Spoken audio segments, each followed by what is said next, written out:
Yeah.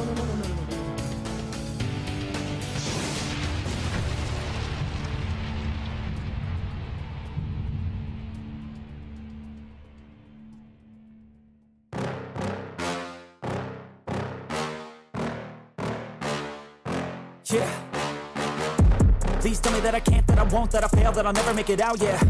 Please tell me all the bad, never good, fill my head full of every single doubt, yeah. Please say any negative thoughts, I pop off when I hear people say I cannot. I get off to the thought of proving everyone wrong, I won't stop to the top, so you better back off and get lost. I'ma stay loud, stay proud, never running out, never heading south. I'll be spreading out, call it word of mouth, can't put me down, I'll be getting loud. You can have it douse, not what I'm about, have your cloud, it be raining now, I keep making sound, go another round, I'm legend bound, can't stop me now.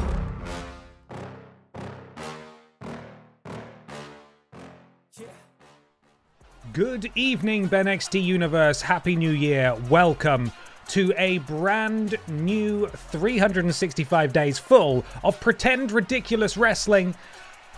Hello, PlayStation Nation. Hello, PlayStation Nation. Good evening, everybody. How on earth are you? Welcome back. Back at the commentary desk. New year.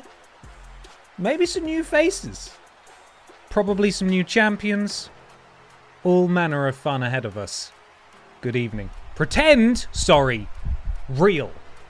wrestling. This around me, sorry, I don't want to get cut off by the this around me, this is real. Her right there, look. It's true and believable. And that's all that matters. Good evening. Welcome, Touch Danny. Oh, am I a ghost? Let's not look into that. We don't have time. Welcome in. Welcome back to BENXT. If you're joining us for the first time, you're in for a real treat. Can't begin to explain it to you, though. If you've got channel points, or as they're known colloquially here, BENXT bucks, you will be able to use those to predict the outcome of the matches we're seeing tonight. My dude, how are you? How was your day? It's Ben Potter PlayStation Nation BENXT time. Hope you're having an awesome day, my dude. Stephen, thank you very much for the bits. I hope you've had a lovely day as well. It's fucking cold. This is not a surprise to many of you, but I am under a blankie. It's blankie NXT. That doesn't make any sense. Ignore that. Strike that. Doesn't matter. Hope you've had a lovely day. Ooh, chavo. It's still real to me then. Wonderful. I missed that. Thank you, Techiwe, for the bits there. Thank you as well to Matumbo87 for the resub. 5 months. So glad to see the best wrestling promotion return in 2026. Happy New Year to everyone in the BENXT universe and to you as well. Thank you so much. Additionally, Bradiohead, thank you for the resub. 7 months. We got a subscribe as well last night. Thank you, Bradiohead. From Wayward Sister Witch. Welcome to the thickness. Happy to have you here. Now, we've got all sorts to get through tonight.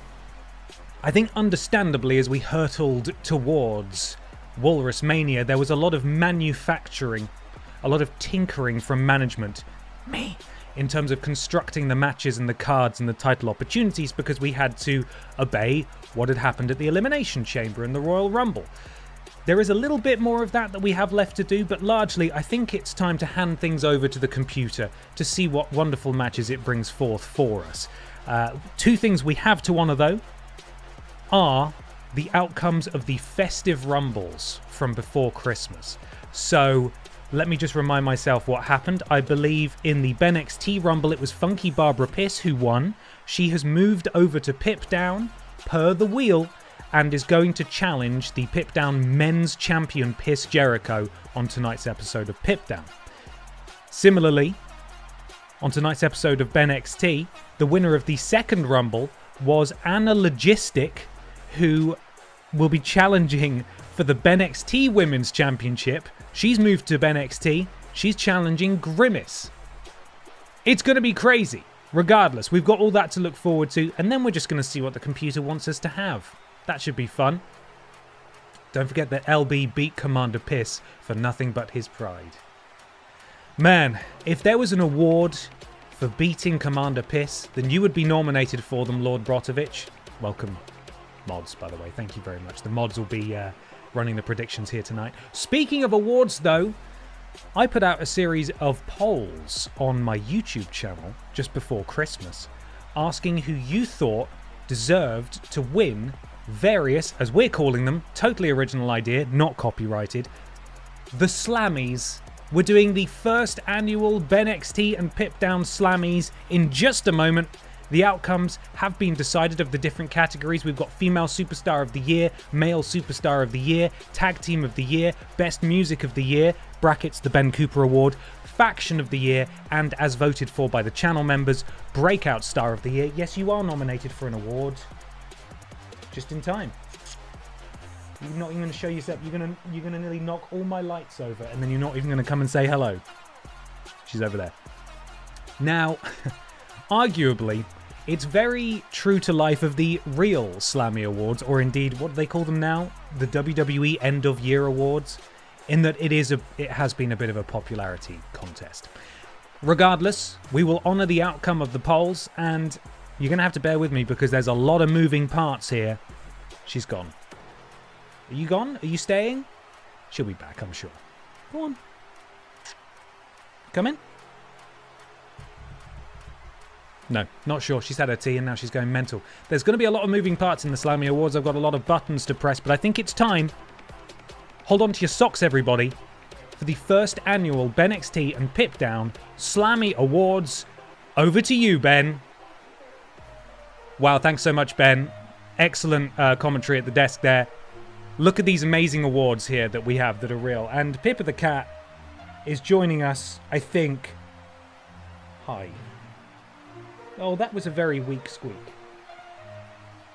Now, Pippa is up for an award, but she is not an award. So I'm going to put her down now. There you go. You can go. She's going. So, hello, blurriness. There we are. In the first category, we have Female Superstar of the Year, and the nominees are Pippa the Cat. She's gone. She's buggered off. Grimace. Funky Barbara Piss. And Pamela Anderson. And the winner of Female Superstar of the Year is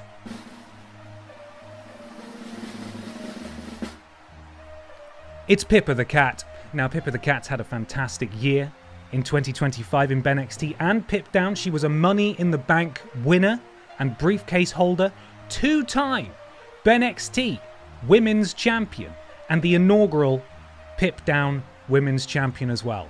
Congratulations to Pippa the Cat. The Female Superstar of the Year.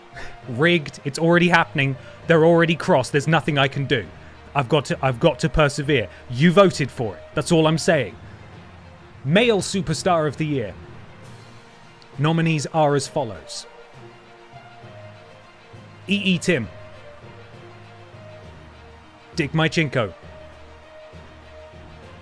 Brian Michael Bendis. And Billy Ray Walrus.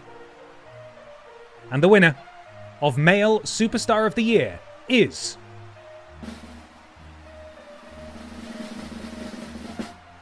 it's Billy Ray Walrus. Congratulations, Billy. A former one-time BENXT Men's Champion and a one-time Aldi Red Thunder Champion. And the winner is Ben Potter. Yeah, come on. I did it. Billy Ray, congratulations. Next category is, of course, for Tag Team of the Year. Now, if you've been saying rigged up till now, just you bloody wait for this one. Just you bloody wait. The nominees are the Dark Picture Pals, Team Redundant, the Mod Squad, and Pevolution. And the winner of Tag Team of the Year is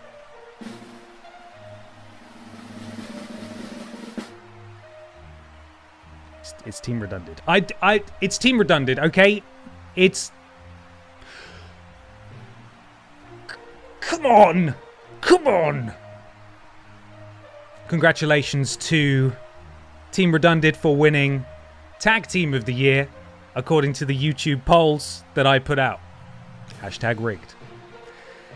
Team Redundant had a pretty good year.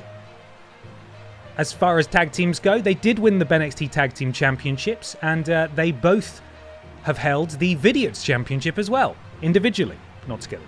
That's not how that works. Right, next category, moving swiftly along. Before we have, I think there's going to be a riot in here. Up next, we have the Best Music of the Year Award, hashtag Ben Cooper Award.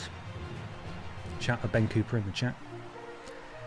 Now I'm going to have to ask for the production truck, me, to turn off the music.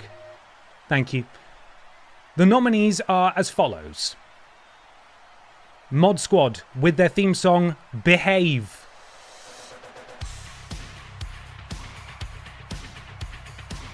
And that's it. Still Twitching, which is, of course, Demo Dick's theme. Drop dead, motherfucker, you fucking amateurs.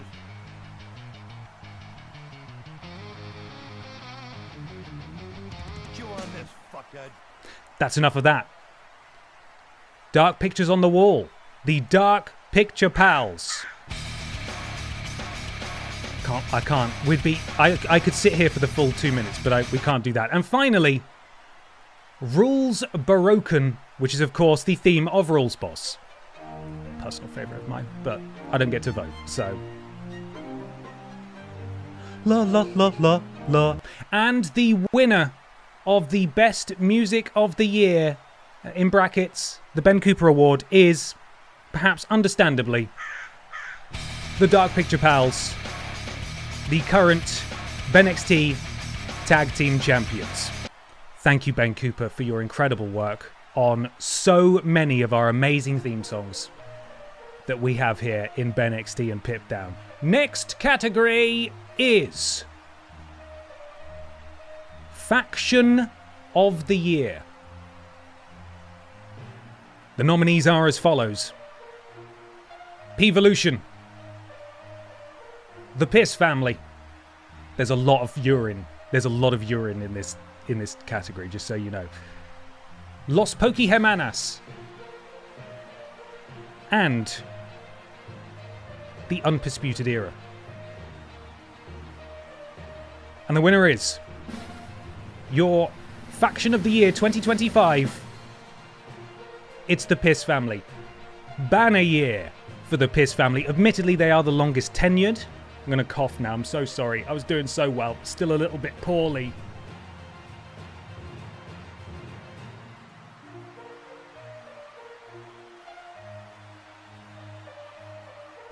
Banner year for the Piss Family. Now, they are the longest tenured, as I was saying, faction. Biker Barbara Piss is a one-time BENXT Women's Champion, as well as winning the Women's Royal Rumble. Funky Barbara Piss is a former BENXT Women's Champion, two-time Aldi Red Thunder Champion, and the winner of the Festive Rumble. As I said earlier, she will be challenging for Piss Jericho's Pip Down Men's Championship on today's stream. And Commander Piss is a former one-time Wide Champion too. So, big old flipping year for the Piss Family, a deserved winner, I think.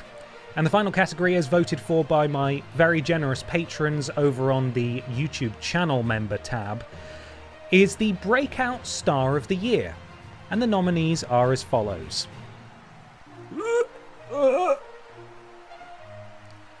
Gollum. Sloane Spencer. Les freaking Go. I need to cough again. Don't cough. Come on. I'm just getting emotional. I'm gonna let it hang there. Who's the final nominee?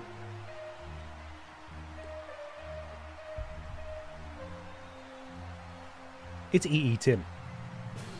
And your winner of Breakout Star of the Year is EE Tim. Also known as Front Page Timmy Two Belts, the leader of P-Volution, a faction that dominated tag team wrestling for the latter half of the year. He is the current BENXT Men's Champion and a former two-time Aldi Red Thunder Champion as well. Massive congratulations to all the winners. Thank you for voting in the polls. That is the first annual BENXT Slammy Awards. I hope you enjoyed them.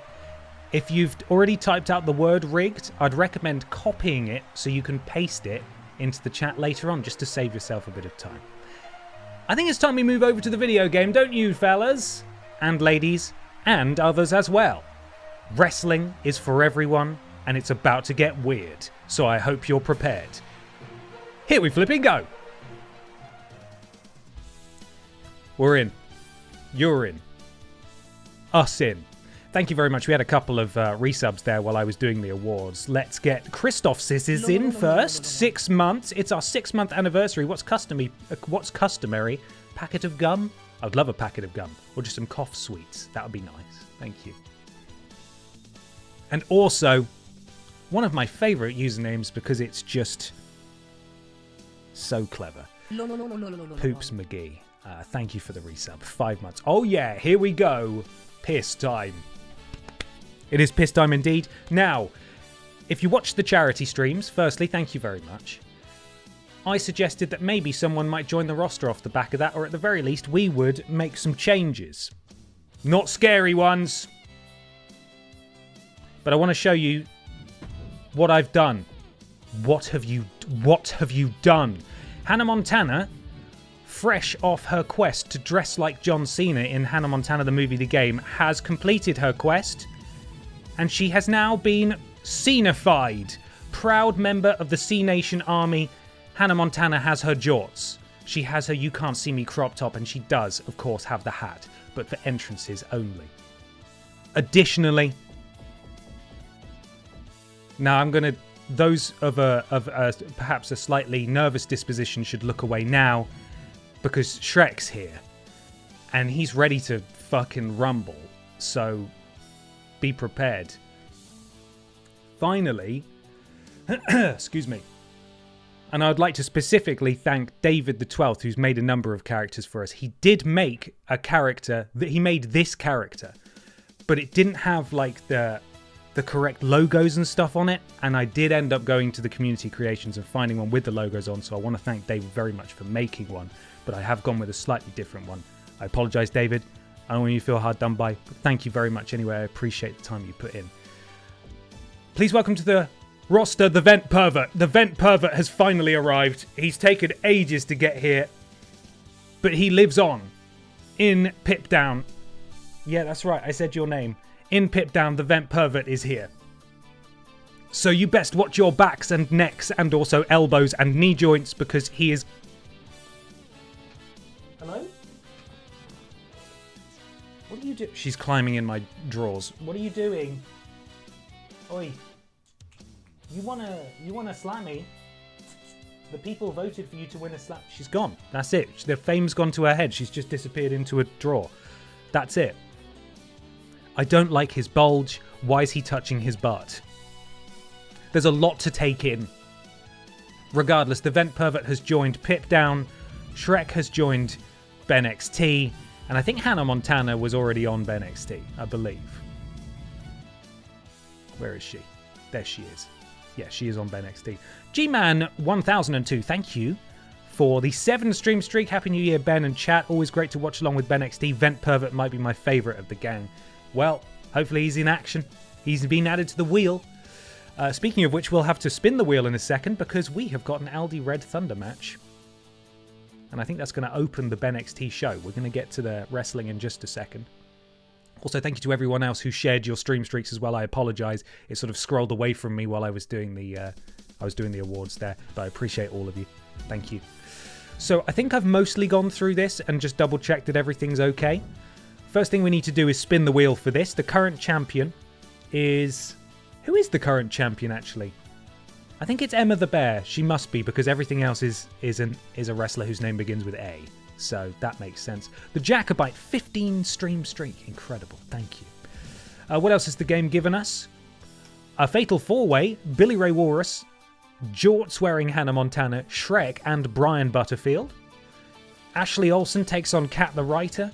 German Cheggers and Les Freaking Go head-to-head. And in the main event, Anna Logistic gets her championship match against Grimace. She won the Festive Rumble to earn this opportunity. I'm a bit worried for her, but hey, it's gonna happen. This is what she signed up for. Hello, Sleeps with Scissors. How are you? It is time for the wheel. So we need to get rid of Anna Logistic. We need to get rid of Admin, Alexa Pierce, Ann Horse, and Ashley Olsen. It is a title match. Here we go. I'm going to make a note right now. Make a wheel emote. I've left it too long. We need a wheel emote. I don't know why I haven't done it yet. First challenger for Emma the Bear is...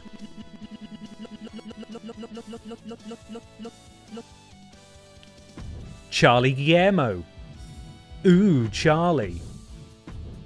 Next one.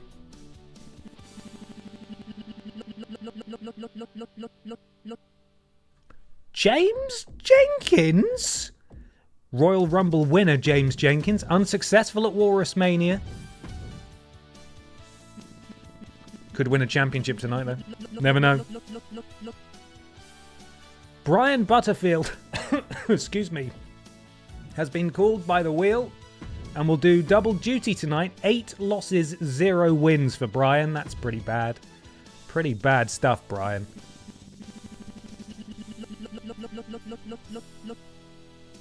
Michael Jugson. What have you had for your tea? Gallagher chips. Not Michael Johnson, Michael Jugson. And finally,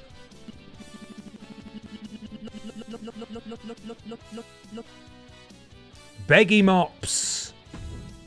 Wow, look at that all-star lineup. There we go. So that's our first BENXT done. I thought I just hid that. There we are. Go away. That's our first BENXT lineup. I feel like it's my... I should do my due diligence and just remind you quickly of what happened at the Festive Pip Down in BENXT and also Walrus Mania. I've got all the information right here. So at Walrus Mania, German Cheggers captured the Aldi Red Thunder Championship and has subsequently lost it in the Battle Royal. Let's see. There was a tag team title ladders match between Team Redunded. God, I don't even know what my own notes mean. That's not very good, is it? Not great. Okay, I'll surmise it in a different way. So Seth Pissin Rollins beat Mikey Johnson for the Wide Championship. Pamela Anderson beat Pippa the Cat in a steel cage. Piss Jericho retained the Pip Down Men's Championship over Brian Michael Bendis. E.E. Tim did the same over James Jenkins. The T-Virus won the Little Kong strong match to claim that championship. The Pufferfish became the new Butterfield champion. Peter became the new VIDIOT's champion. Grimace retained her BENXT Women's Championship. And in the main event, the Chevrolet Matisse retained her Pip Down Women's title as well. The winner of the Festive Rumble, excuse me, was Funky Barbara Piss. And the other one was Anna Logistic, as we've already spoken about. My throat's so tickly. I'm very sorry.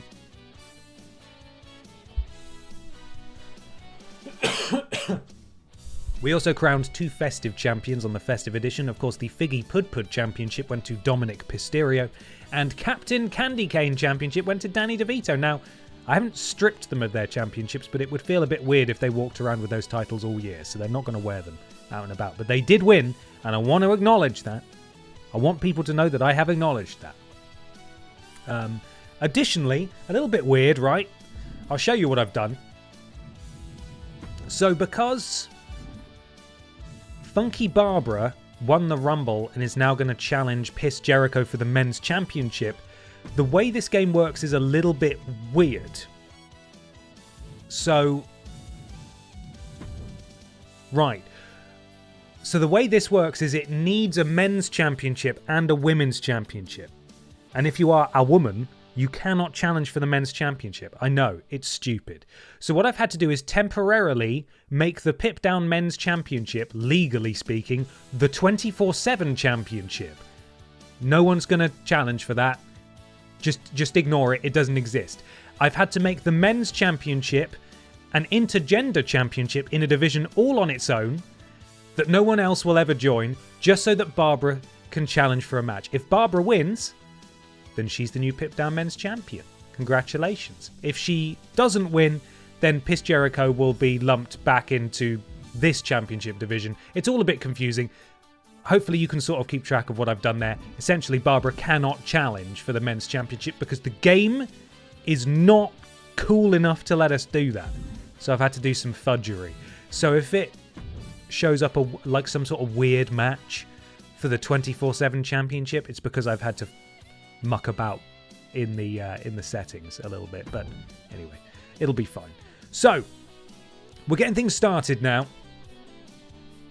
Let me take a photo of the running order for the music, as is tradition. Here we go.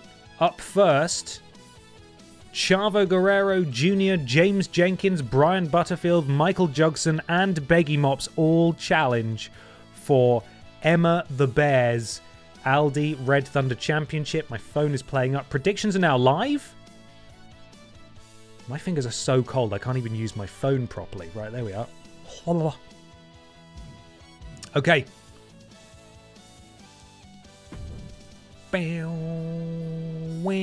It's been half an hour and it's time for our first wrestling match. Who is ready? I hope you are. I hope you're bloody ready.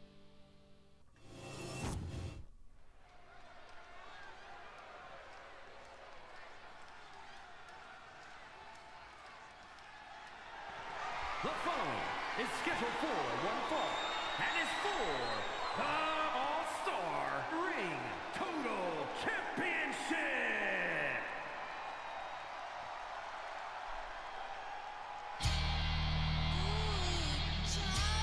Ooh, Chavo. From El Paso, Texas, weighing in at 225 pounds, Charlie Guillermo. Our first is Charlie Guillermo. He has held this championship before. I think he was one of the first people to hold the Aldi Red Thunder Championship. And if I remember rightly, he held it for a good few days as well. He was able to go at least a couple of weeks. There goes Pippa, just walking across the desk. He's had a few opportunities of reclaiming this gold. Hasn't happened for him, though. HSHTAGFRST Proper Chavito Rassisov 2026. Let's feeling boom. Ushavo, ushavo, ushavo, ushavo, ushavo, ushavo, ushavo, ushavo, ushavo, ushavo, ushavo, ushavo, ushavo. Techiweo, thank you for the bits there. Ushavo. And Paul Painting Plastic. 10 Stream Street, thank you, Paul. It's Jiminy Jenkins. Sweet Jiminy Jenkins. Winner of the 2025 Royal Rumble, but not able to parlay that success into a winning attempt at Walrus Mania. Regardless, he's here, and he could win himself a championship if he can outlast everybody else. Great experience in this sort of match, that being the Royal Rumble equivalent, the only way to win. Throwing people over the top rope, being the last person standing, and that's exactly what James did in the Rumble. Now let's listen to this fantastic theme song that we don't get to hear enough, quite frankly. Pippa. Stop. This was me, Brian Butterfield, 6 months ago before starting my diet. London, England, weighing in at 309 pounds, Brian But just look at me But just look at me now. I feel like a new man, thanks to the Butterfield diet. What's up? Come and sit down. Pizza, birthday pie, pints of cream, pork cylinder, potato grid, artificial bacon, large mac, sandwich casserole, chocolate quail's eggs, garlic pudding, fluffy rice, hoisin crispy, hot pillow, bon bon bon bon, quiches Lorraine. Pippa. Pippa. Stop. Look at the shapes that this Butterfield is throwing. He is on top of the world. Nothing can stop him, except maybe this woman. Brian's put his suit on now. It is the Aldi Red Thunder champion. It is Emma the Bear. the All-Star Ring Total Champion, Emma the Bear. Currently on her first reign with the Aldi Red Thunder Championship. Can she join the very illustrious ranks of those who are able to cling on to that title for more than 1 week? She's held it for 7 days. Can she make it 14? We shall see. We shall see.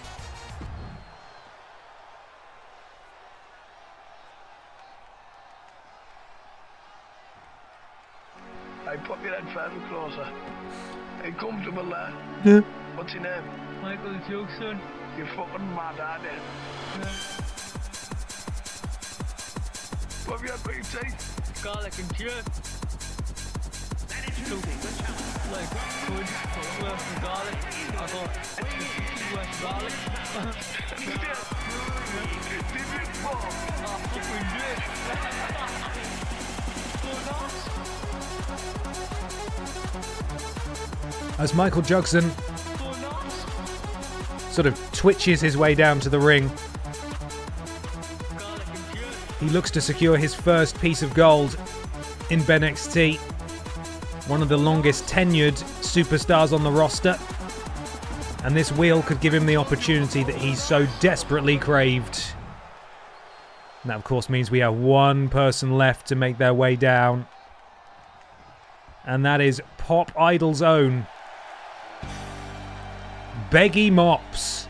And introducing the challenger from Was it Pop Idol? California, weighing in at 190 pounds. I think it was Pop Idol, wasn't it?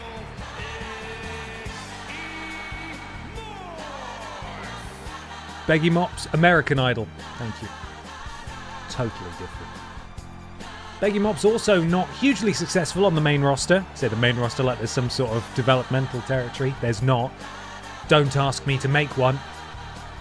Again, this is just such a fantastic opportunity. This match affords so many people the opportunity to capture gold that they might not otherwise have had the chance to capture. Splat?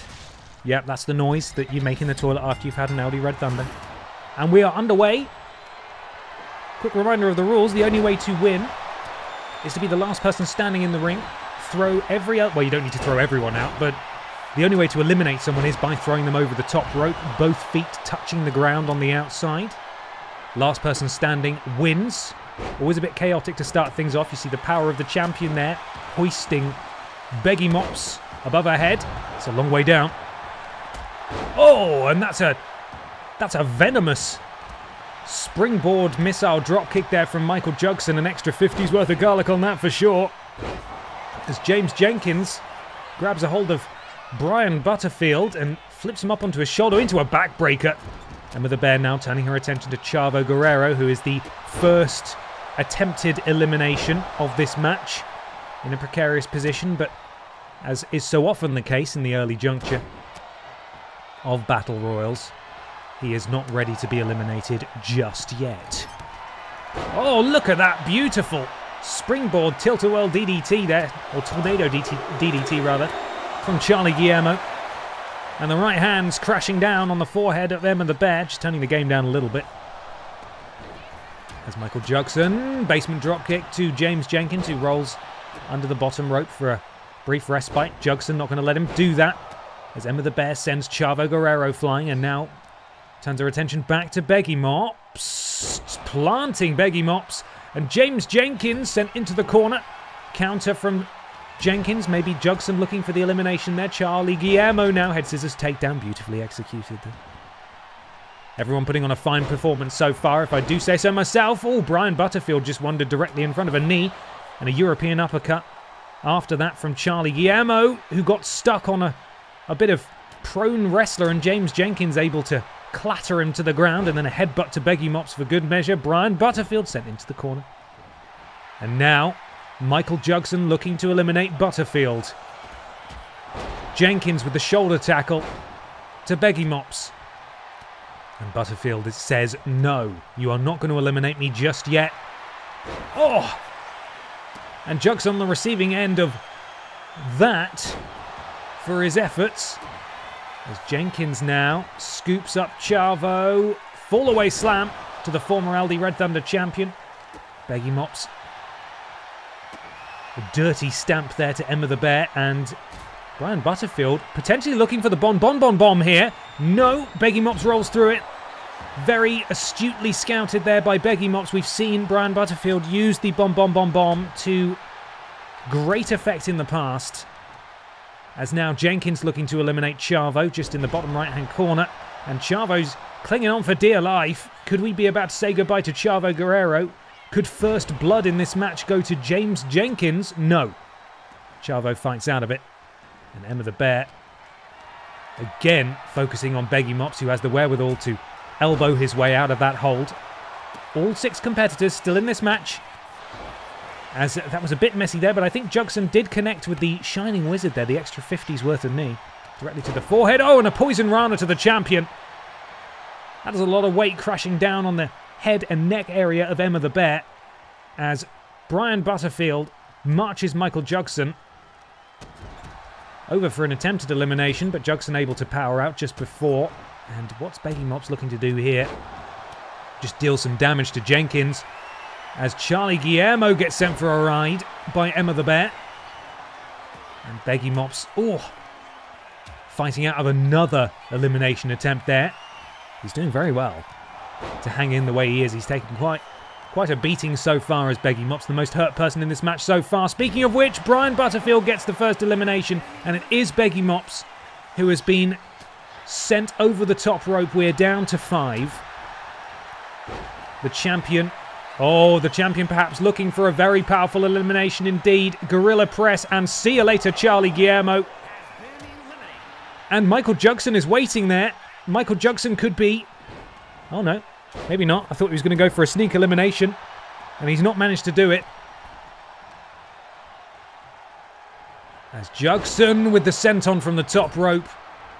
And I think Jugson... Oh, Poison Rana to Jiminy Jenkins. Michael Jugson is on fire in this match so far. Brian Butterfield was in a dangerous spot there in the corner. He misses with that clothesline. Jugson looking to take advantage. Brian hops straight over.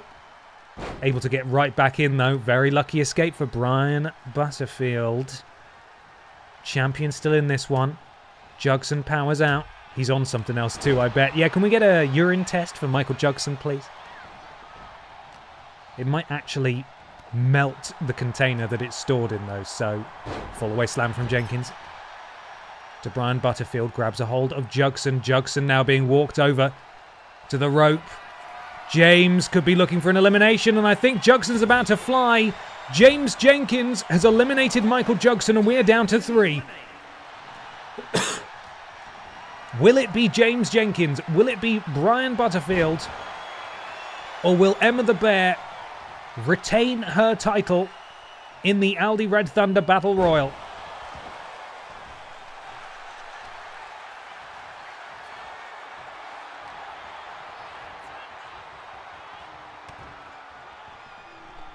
Backbreaker from Butterfield, and the second one. Oh, and he saw Emma the Bear coming and was able to take her down, and then equally he's seen James Jenkins getting back to his feet as well. Impressive stuff. The wherewithal of Brian Butterfield. He looks like a new man, and he is going to need a new belt, the Aldi Red Thunder belt, assuming he can escape the onslaught of the champion. And he does so as James Jenkins gets back to his feet. This really could be anyone's game here. It's just a case of surviving and picking your moment and being lucky with the RNG, as James Jenkins is hung out to dry and he's gone. We are down to 2. It is either Brian Butterfield or Emma the Bear, and Emma immediately goes for the elimination on Brian Butterfield. Does she have enough in the tank to get him over the top rope? She's nearly got him. Brian is fighting for all his worth, which is not a lot. Admittedly, he doesn't have a lot of money, and he does get out of it. And a spear from Brian Butterfield, and the champion is absolutely rocked. Is Brian about to win his first bit of gold? He's got the champion over the top rope. It's Brian Butterfield is your new Aldi Red Thunder champion. He has gone the distance. He feels like a new man. He looks like a new man. It's a new year, and Brian Butterfield has himself a new belt. Let's see him with it. Here are the highlights. Brian, with a signature locked and loaded, absolutely folded the champion in half, and despite the best efforts of Emma the Bear, straight over the top rope. And it's Brian Butterfield who claims the gold tonight.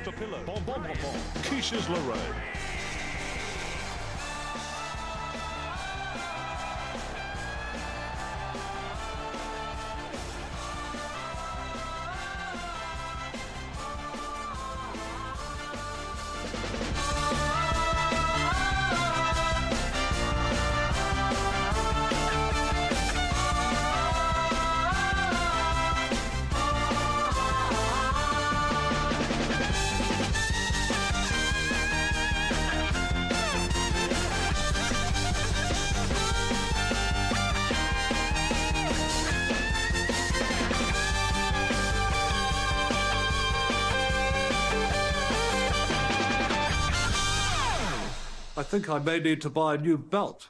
No need, buddy. You've just won one. Congratulations to Brian Butterfield on, quite frankly, it might have been his first win. And it's for a championship. Yeah? Evening ban. Currently proofreading the Bachelor thesis of a good friend. Ooh. Glad you keep me some company and I hope he don't get distracted by some weird, incomprehensible, but captivating nonsense. Wait, is that? Oh crap. I can't make any promises there. Narugan, thank you for the bits. Happy New Year to you. Happy New Year. Just updating my spreadsheet. Don't mind me. Right, if I was looking where I was typing, I wouldn't have typed Brian Butterfuked. Field. There we are. One-time Aldi Red Thunder champion, Brian Butterfuked. We got him. He's on the board. He's done it. Stupid Mathematician, thank you very much for the resub. 2 months. Oh, yes, live BENXT. I've never watched a single episode of real wrestling, but I'm here for this. Glad to hear it. You're in for a hell of a match. Up next, we have Billy Ray Walrus, winner of the BENXT 2025 Slammy Award for Male Superstar of the Year. My voice is going again. Against Hannah Montana dressed as John Cena, the debuting Shrek, and the new Aldi Red Thunder champion, Brian Butterfield. Now, a fatal four-way, if you're not familiar, is just a normal match. It's either you pin someone or you make them tap out. But there's 4 people. So there's always going to be someone coming in and breaking up pins and stuff. So, is Shreksy a giant? He was when I downloaded him, and I got rid of that because that's annoying. He is instead just very big. The giant stat, if you're unfamiliar, basically prevents anyone from doing any damage to them, and it makes them kind of invincible, which is not ideal if you're simulating matches. Okay, Billy Ray, Hannah Montana, Shrek, and Brian Butterfield go head to head next.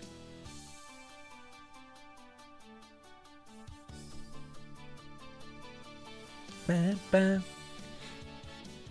Butterfield should have the stamina loss from the last match. Drug test this Butterfield.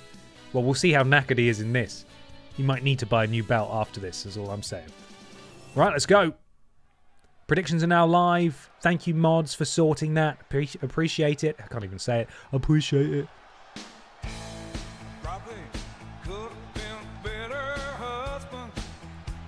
Woo, Billy! We love you, Billy! But that's not what makes me mad. Making his way to the ring from Newcastle upon Tyne. Yes, no, maybe I oughta 326 pounds. could've been better to my daughter. No doubt, could've been better then. Billy Ray, BENXT Slammy Award winner for Male Superstar of the Year 2025. In action for the first time in 2026. Let's see how he gets on. And here comes Hannah Montana having completed her quest.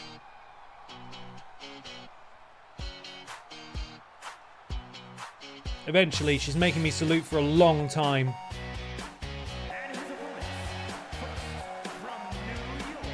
Party in the You Can't See Me. Nice. Everybody makes mistakes. Everybody has those days. Hannah Montana wearing, well, she's got a towel that's the wrong colour, but that's fine. We'll let her get away with that. She was looking for her John Cena outfit the entire playthrough of Hannah Montana, the movie, the game, and she's finally found it, but it's here in BENXT. And there she goes all the way down to the ring. Her music has now finished, so I'm going to skip the rest of the entrance.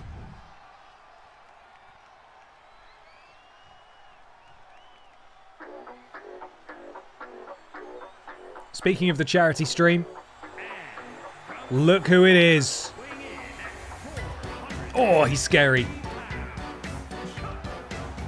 Now, Shrek is about 90% JPEG, so don't look too closely at any part of him because it is a bit upsetting. And it's sort of, the illusion falls apart at the seams if you stare too closely. But if it, you know, If he's in motion and you squint, you tell me that's not Shrek. Go on, I dare you. You won't, because you are not brave enough. Shrek makes his debut in BENXT next.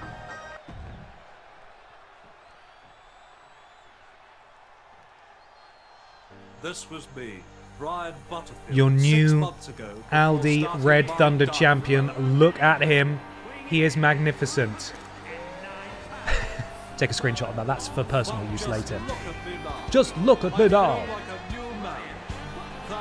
You look like a two-man, Brian. You look like a new man.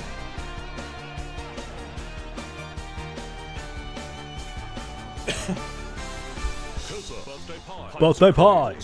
Sorry, Brian, we can't listen to that. If you win this match, we'll listen to the whole lot again. Can Brian go back-to-back with big victories tonight? Let's find out. Yeah. Yeah. Just saying Skleich means horrible in German, so it kinda fits. Oh. Well, that is good to know. Thank you, Nuru.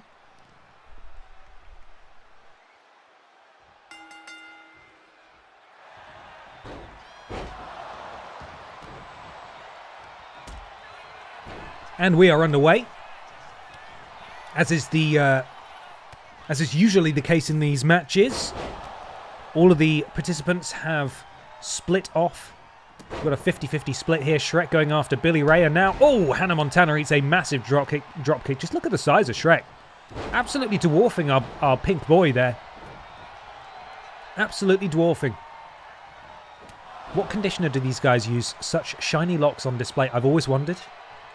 You can ask Lord Brotovich. He's in the chat. He'll be able to tell you, because I think Lord Brotovich has some of the shiniest hair in all of BENXT and Pip Down. My goodness, Hannah Montana just took out Brian Butterfield with a sledgehammer and smashes him again. That's getting a bit close to the groin area. Does Brian have kids? I'm going to say no, but he might not be able to have them after this. That's for sure. Uh-oh. Hannah Montana just hit Shrek in the back, and Shrek didn't like that big, powerful scoop slam from Shrek there as Billy Ray makes the same mistake. And have I actually suitably nerfed Shrek? That's the question. If he does have the giant stat, this is what's going to happen every single time. Someone's going to hit him, and he's just going to go and do nothing about it. And that's going to be a bit of a problem. Big kick there drops Hannah Montana in her jorts. And I tell you what is an equalizer. It's a sledgehammer, as I thought Billy Ray managed to take out Shrek, but Shrek with the head scissors takedown is pretty disturbing. That a man of that size is able to move that fast. But nonetheless, we persevere. Hannah Montana and Billy Ray Walrus have taken the brunt of the offense in this match so far. And Shrek and Hannah and Brian getting pretty close to their signatures. I believe Shrek now has a baseball bat. And he's cracked it over the back of the head of Billy Ray. Yeah, he got the extra purple bar, for God's sake. Okay, we're going to have to fix that. We'll fix that after this match. I definitely removed it, but it seemingly has returned. Shrek is classified as a giant in this match, which means no one's going to be able to lift him. And anytime anyone hits him, he's just going to sort of ignore it. But this being a fatal four-way match, Shrek doesn't have to be pit. Oh my goodness me, look at Brian here going for the bomb. He's got Shrek up, he's got Shrek down. And that's very impressive from the Aldi Red Thunder champion into the cover. Billy Ray's going to break it up.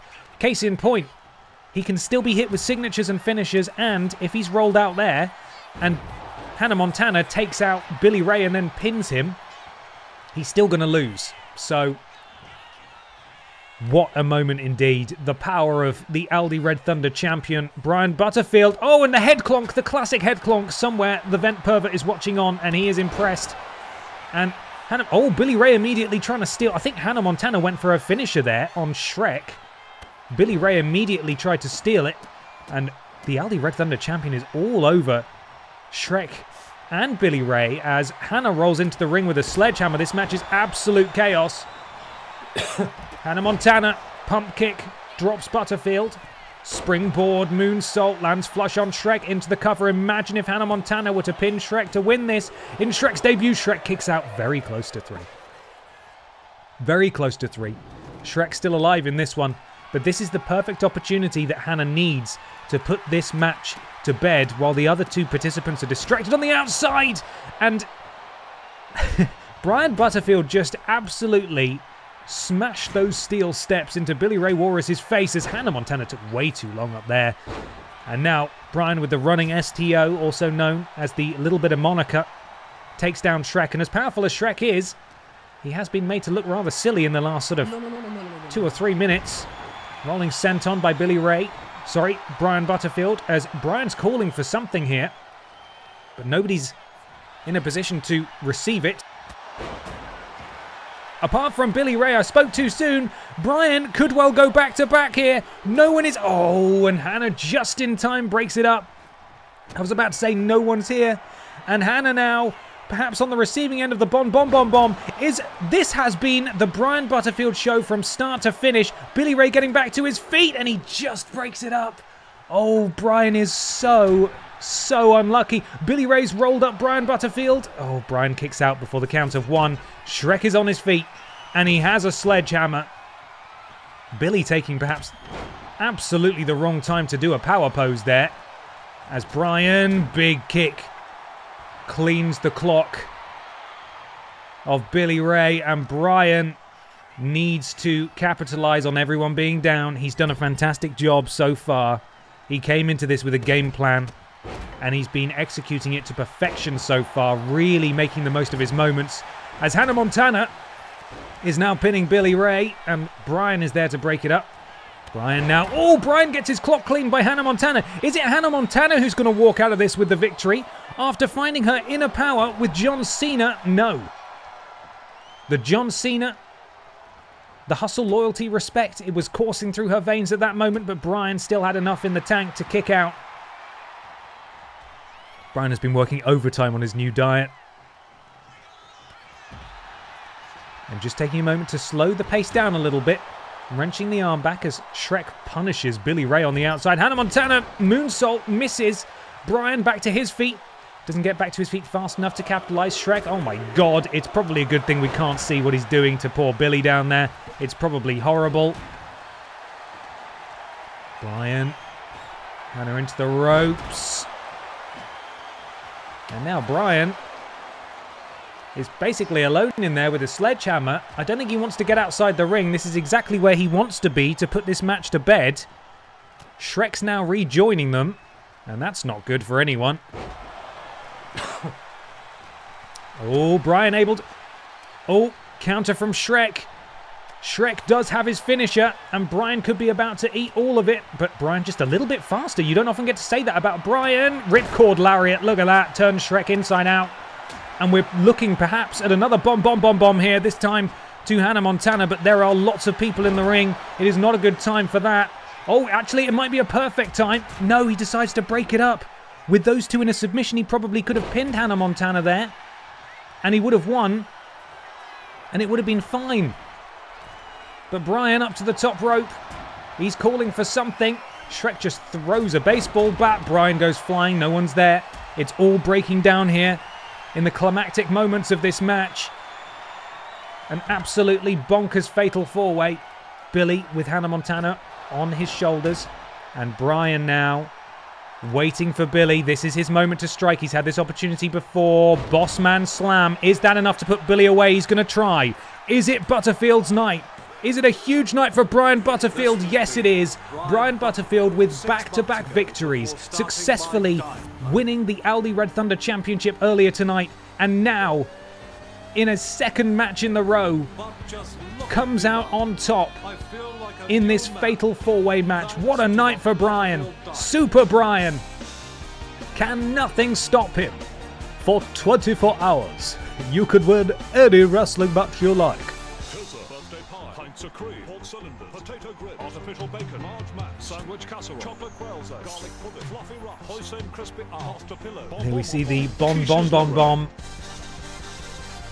You know what? As big as Shrek is, it didn't help him in this match. We are still going to nerf him though. Oh, and there's the spear. We didn't see him execute the hoisin crispy elbow though. We've seen him use that in the past. That he very nearly had it won there. And then he very nearly had it won here. He could have won this match 10 times over, quite frankly. In my opinion, the right man won in the end. The Aldi Red Thunder champion with the biggest night of his entire life. Huge for Brian. Congratulations to those of you who backed him in the predictions. I think I may need to buy a new belt. Wow, 2 instant classic matches in a row. What a treat, eh? What a treat. Gonna cough again. This will hopefully loosen as the stream goes on. I apologise. I am going to mute myself, but still, I'm sorry.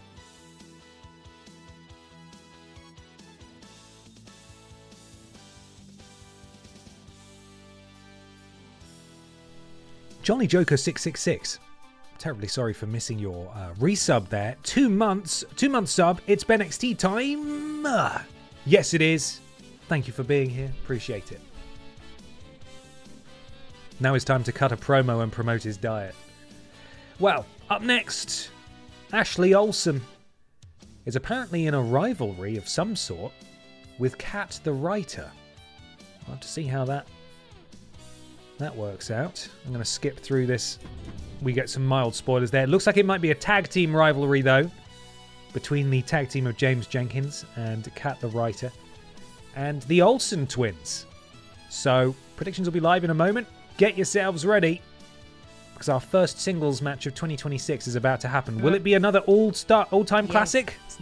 Unlikely. I coughed. That's how you get a computer virus. Well, firstly, I didn't sneeze. And secondly, it's my mouse and keyboard. So I'll do whatever I bloody want to it. How dare you? Thank you for the bit. Okay, let's do this thing, everybody.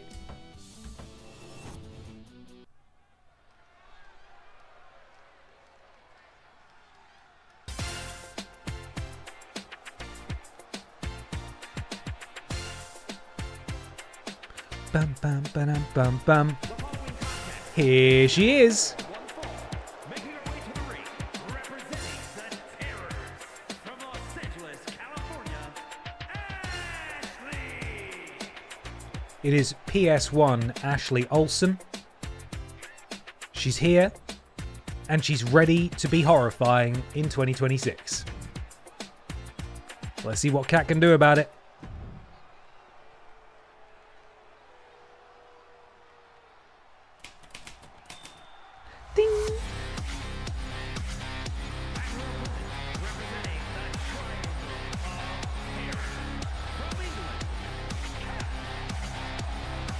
Kat the writer is here, potentially looking to kick off 2026 with a big win.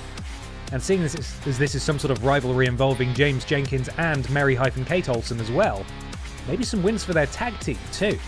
That will be huge. Let's get this match underway. You have 10 seconds left to get your predictions in, everybody. Can Ashley... Oh no, Kat's not there. Okay, Kat is there now. Right, that's fine. I thought we were about to have an absolutely insane glitch, but it's okay. Everything's okay. They just put the camera in the wrong corner. Bit of a awkward start to the match, but here we are. Roll up from Ashley Olsen. Kat will kick out of that, no problem. Oh my goodness me. Impressive display of athleticism there from Ashley Olsen as she beckons for Kat to get to her feet. Springboard. Oh my god. Springboard, was that 450 clothesline? That's disgusting. No one should be able to do that. And Kat, oh god, sent face first into the knee of Ashley Olsen, and it has been one-way traffic since the opening bell so far. Drop kick from Ashley Olsen, doesn't look like she's done. Another off the ropes, and oh god, and another one to the face of Kat. Come on, Kat. Do a reversal or something. You can do this. I believe in you. And there we go. There's the reversal from Kat the writer. I'm not biased. It's fine. I'm completely impartial here. Unless it's the mod squad. As she rolls up Ashley Olsen into this sort of scorpion submission maneuver. Decides to let it go, though. And now, oh, goes for a different submission. Bending the knee back and then wrenching back on the head as well. And a kick out from Ashley Olsen. Several strikes. Oh. And very impressive again from Ashley Olsen. Kat has not yet had an answer for this. She's used her... Oh, no. Okay, well, that was very lucky. She used her signature bar, the blue one, to stand up early. And if she got taken out by that diving move, that would have been bad. But incredible DDT there from Kat the writer. Ashley Olsen into a seated position. Kat running all over the place. Rolling neck snap. And Kat's got a lot of ground to cover here if she wants to rebuild that signature bar and fire off the heavy artillery into the cover. Ashley Olsen kick out at 1. Ashley very close to her signature. Kat's got to be careful of that. Got to stay on the offense. Press the advantage. Sends Ashley over the top rope. She's going to follow suit.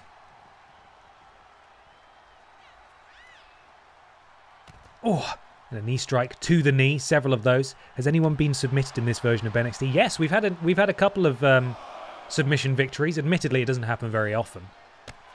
But yeah, it has happened a couple of times. I think it happened in a championship match as well.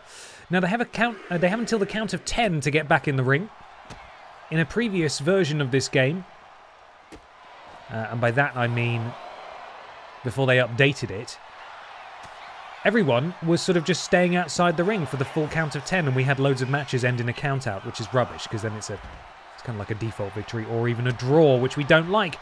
However, we're getting pretty close. They did seem to fix it in a subsequent update, but we are at a count of 6 now. Ashley's going to make her way back into the ring. Kat has a few seconds to get back in.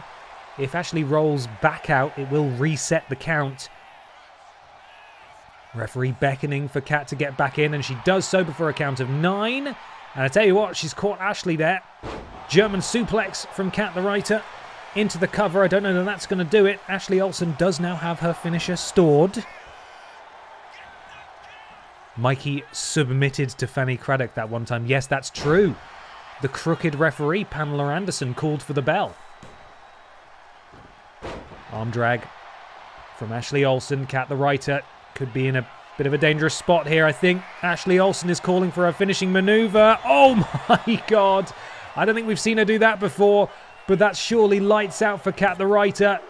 And it's Ashley Olsen who scores the first point in this rivalry. And it looked like she was leaving the ring, but she's decided against it, and you don't like to see this. Attacking Kat the writer after the bell. She's already won. There's absolutely no need. She's just double stomped the back of her head, and that's horrible. You can't be doing that. Absolutely despicable. The Olsen twins draw first blood in this heated tag team rivalry. We'll have to see how this plays out over the next few weeks on BENXT. But unfortunately, the victim in that first encounter is Kat the writer. Up next, German Cheggers goes one-on-one with Les Freaking Go. This is also part of a rivalry, not sure what. Gonna skip through that. It's probably weird. It's a weird match anyway. Hey, here's an interesting thing. I got an email from a PR company in German. And I don't know why, because I went to their website and it was in English, and I wonder if it's shit like this that makes them think that I might be German. I mean, even the smallest amount of effort would have disproven that theory. But I do talk a lot about Germany on this channel. And I put it through Google Translate just on Gmail, and it transcribed perfectly into English. So I have the sneaking suspicion that it was written in English and they just translate to German and sent it. Like, what is weird? Then I replied and said, hey, I'm not German. I don't speak German. But if you offer, if you have any opportunities in English, I'd be interested. And then it bounced back and it said this email doesn't exist. And I was like, what the fuck is going on? Just got a weird business proposal in German from a ghost. So that was cool. Enjoyed that. Did you get an email from the PS2 emulator? Ich bin Cheggers, hey ho! See, it's shit like that. Their bots will scrape my Twitch channel and go, he's German, that's German. So, right. Here we go, everybody. Predictions now live. You have a minute and 15 seconds left. German Cheggers versus Les Freaking Go, one-on-one. Let's do it. Let's do it.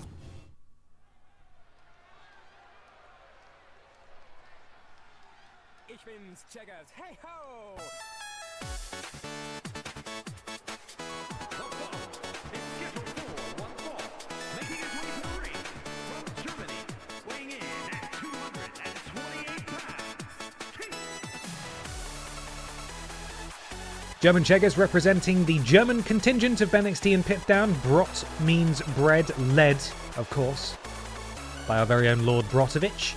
And German Cheggers won the big one at WrestleMania. The wheel called him fourth in the bumper Aldi Red Thunder Championship Battle Royal, which he was victorious in.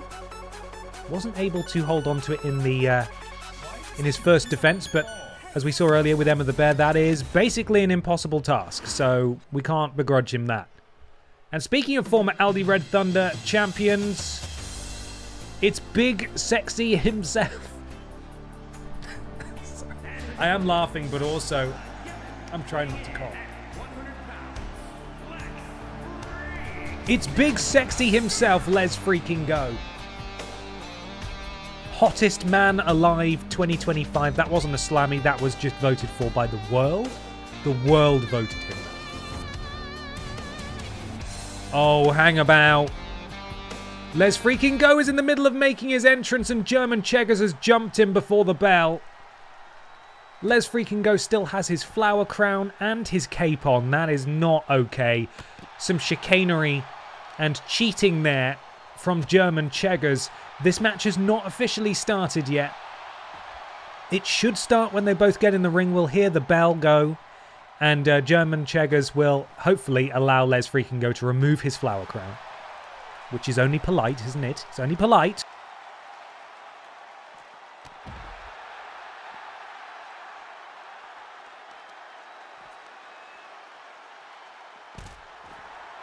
And he is just dissecting poor Les here on the outside. Really going to work on the legs of Les freaking Go. Legs freaking gone, am I right? Hey, hey ho! Hey ho! And finally a counter from Les. Les needs to get him in the ring to get this match started. And Cheggers with an impressive counter, quite frankly. Spin him round, hits him with that European uppercut. Les sent into the ring now, and hopefully this match will now start. So the predictions do stand. German Cheggers almost already has a finisher and a signature. Les freaking Go has not even gotten started in this matchup so far. Could do now, though, as he powers out. Oh, my goodness me. Impressive DDT from Les freaking Go. We pan away, and Les has now discarded his flower crown. Drop kick in the corner. Les Go potentially starting to roll here. Springboard senton does not connect, and German Cheggers is first to his feet. Not good for Les. European uppercut. Drops Les Go. German Cheggers now signature in tow. Plants him face first. And the kip up from Les freaking Go, but immediately the counter from German Cheggers, and that has not paid off at all. A calculated risk, but it did not pay off for Les freaking Go, who's hung up on that top rope as German Cheggers into the cover. Les freaking Go has sustained so much damage. Oh, look at that. He's been absolutely knacked there by German Cheggers. And it might just be a matter of time. It was, quite frankly, not fair from the very beginning. German Cheggers calls for Les freaking Go to get back to his feet. Hits him, misses him actually. This is Les freaking Go's opportunity, but Les freaking Go doesn't come back to his senses fast enough. Absolutely plants Les Go, and German Cheggers surely has walked away with a very, very easy victory indeed. Les Go absolutely robbed there. The history books will show this as a victory for German Cheggers, but I think we all know the real story here. German Cheggers cheating right off the bat to gain that upper hand. And poor Les Go starts off the new year in a rather poor run of form. Celebrating like he really tried very hard there, but we know the truth. And we're watching you. Lackluster indeed, I agree. Hey-ho! Congratulations, German Cheggers, I suppose. Now, it is time for our main event. Anna Logistic, one of the final few to appear in the second Festive Rumble over on Pipdown. She walked out victorious. She defied the odds in the face of some pretty scary opposition, quite frankly. We spun a wheel. It landed on the BENXT Women's Championship, which means she has now been drafted to BENXT. This is where she will operate from now on. She will be running deliveries. If you need anything delivered, she's on BENXT now, if you're looking for it. But unfortunately for her, the champion she challenges is Grimace. And Grimace is an obstacle, to put it lightly. But we believe in Anna Logistic. At the very least, she'll give it a bloody good go. Anna Logistic versus Grimace for the BENXT Women's Championship is the main event of BENXT this evening. Prepare yourselves. Predictions will be live in just a moment. Can Anna win the big one over the grim ace of BENXT? Let's find out.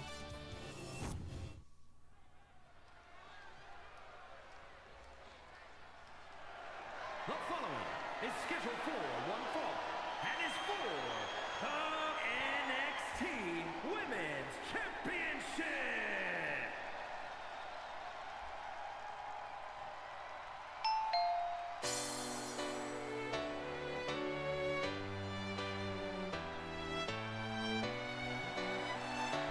Up until her big victory at the Festive Rumble, Anna Logistic came sort of close on a couple of occasions to winning the Lidl Kong Strong Championship. She was called by the wheel on a number of occasions to enter that tables match. But this is without a doubt the biggest opportunity of her entire career. Can Anna beat Grimace with the championship on the line?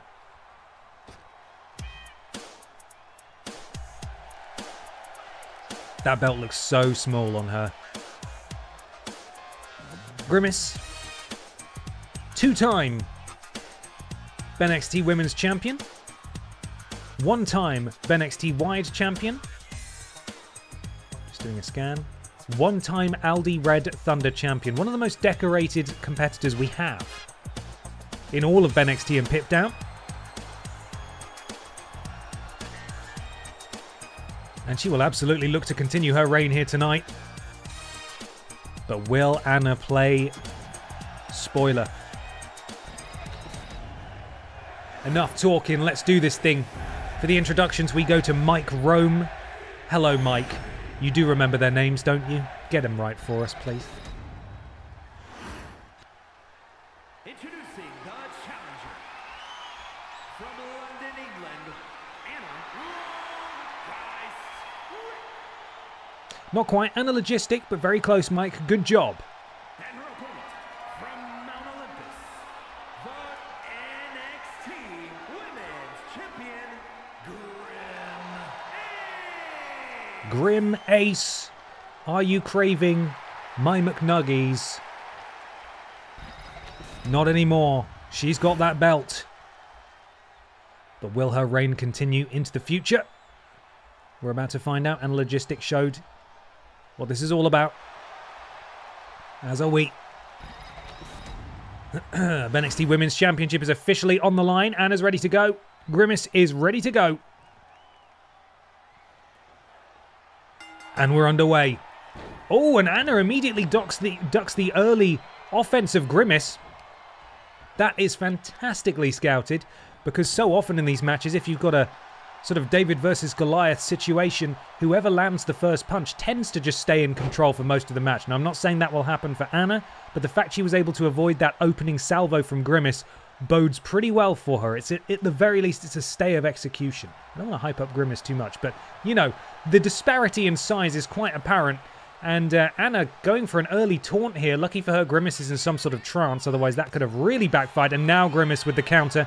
BENXT Women's Champion. You do not want her to get rolling. Oh, and Anna surprising Grimace with the counter and a roll-up. Ooh, just a count of one. But again, Anna Logistic came to play. Impressive effort so far. Early days in this match. Knee, though, over the back of the head of Grimace. Slamming it into the canvas. And head scissors takedown from Anna Logistic. Grimace is a long way across the ring, though. I'm not sure if this is a very good idea. She's going to go for it, though. Oh, she hits it. She hits all of it. Diving elbow drop to the throat of Grimace as Anna follows up with a double axe handle, maybe a knee from the middle rope.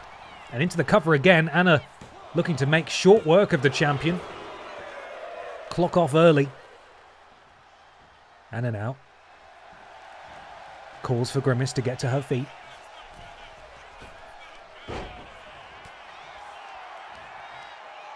And that is very unfortunate for Anna as Grimace just sidesteps her, ducks down, does the champion, leaps over, and then a scoop slam.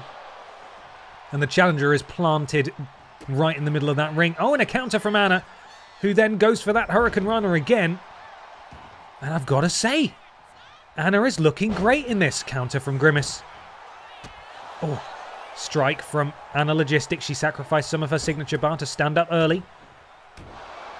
Left and right strikes there to the midsection, and now just trying to choke the champion. Sort of playing a little dirty here is Anna Logistic, bending the rules, but still staying within them.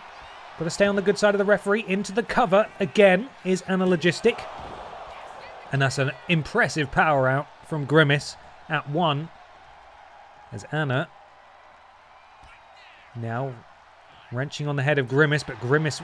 Oh no, I thought Grimace powered out of that, but maybe not. Anna now... Oh, and a counter from Grimace, and Anna needs to be careful. Anna again with the counter. Repeated elbows, and then a basement dropkick. No, Grimace rolls out of the way. Very back and forth. Now Anna with the counter. Sends Grimace into the ropes. Can't even see Anna when Grimace went into the ropes there. She's so big. And Anna, I think, was actually so small. She missed that clothesline attempt from Grimace, which is... I don't think I've ever seen before. And now, head scissors just choking the champion. I don't know how that's not a rope break. Anna Logistic has her signature maneuver. Grimace rolled to the outside, rolls back in, and Anna needs to... Oh, okay. Every time I'm about to say Anna needs to be careful, it's like she already knew what she needed to do. Anna now, special delivery. She gets all of it. The champion is down. Is it Anna Logistics night? Would we be about to see a huge upset? Ignore that I fell over my words there. It's a count of 2. But Anna Logistic is closing in on her first ever championship victory. She's got a finishing maneuver. Oh, she can't lift Grimace. Grimace is just too heavy, and this is maybe where it could all fall apart for Anna and her title aspirations, as Grimace just woman handling Anna Logistic and dumps her over that top rope there. And Grimace now perhaps looking for a Boston Crab, and she's got it, and that's got to be agony for Anna Logistic. Oh, but powering out is Anna. Oh, and she rolls up the champion. The champion's shoulders are down. Referee slides in. 2.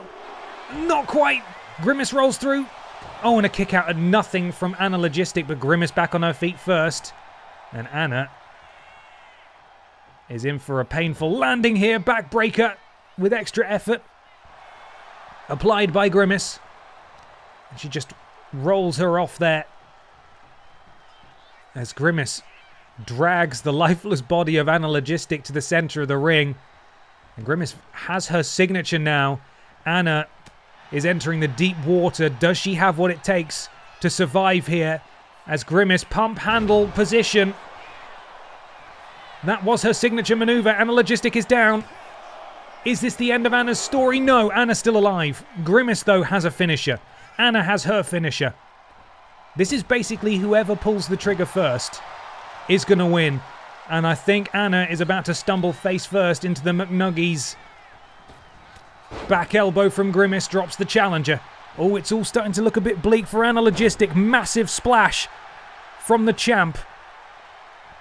Anna pulls herself desperately up in the corner. Uh-oh. I think we're about to see the McNuggies. Oh no, Anna Logistic has been craving the McNuggies, and she's got all of it. What an embarrassing and unfortunate way for this championship match to end, but it's over for Anna. An impressive performance, but it's Grimace with the McNuggies who retains her championship. Oh, Anna. Honestly gutted for her. Anna Logistic put on an absolute clinic there.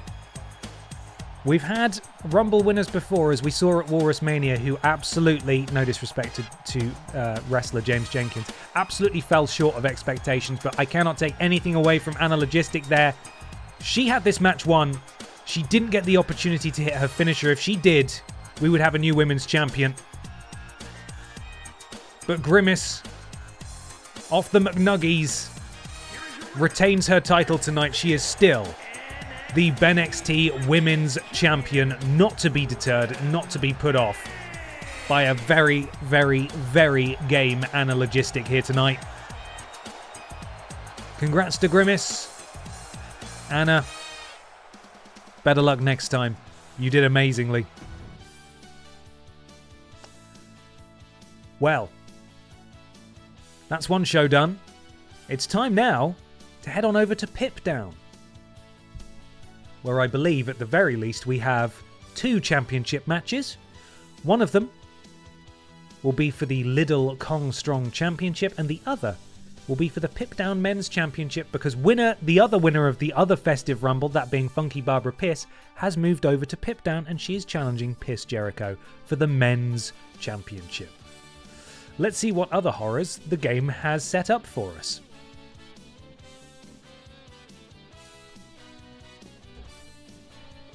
Once it lets me go.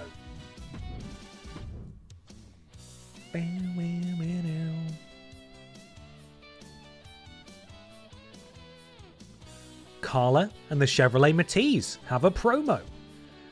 The Pufferfish goes one-on-one with Lord Brotovich. We'll be cutting that match, so don't get too excited. Rules Boss goes one-on-one with Piss Jericho. I think we'll make that our little Kong Strong match, considering what our main event is going to be. Danny DeVito goes one-on-one with the Red Thunder Man. And the main event, this is what I was talking about, is for the 24/7 Championship. That's not going to happen. It's because I've fucked with the divisions to make the real main event possible. So, we're cutting this match. This is going to be our little Kong Strong match. That, of course, means that we get to spin a wheel.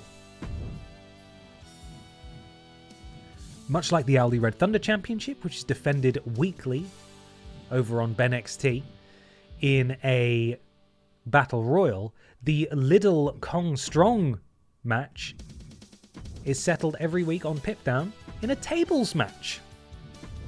Oh, what's Gollum doing there? Get out. Oh god, is Gollum the champion? Guys, is Gollum the champion? I always forget if Gollum's the champion. I'm a bit scared. Is Gollum the champion? Is Gollum the champion? Oh no, it's the Red Thunder Man. I remember, because we nearly created some sort of singularity in time and space, because the Aldi Red Thunder Man is currently the Lidl Kong Strong, the champion of a rival brand's energy drink. Terrible. Right. Wheel. Give me my wheel. First challenger is... Oh, it's Disco Gary. Next challenger is...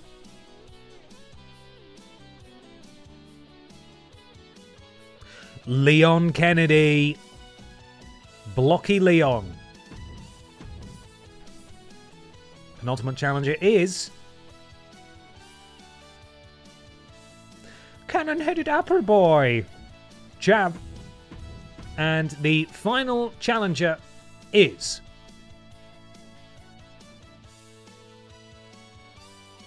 Daniel DeVito. It is Captain Candy Cane himself, Danny DeVito.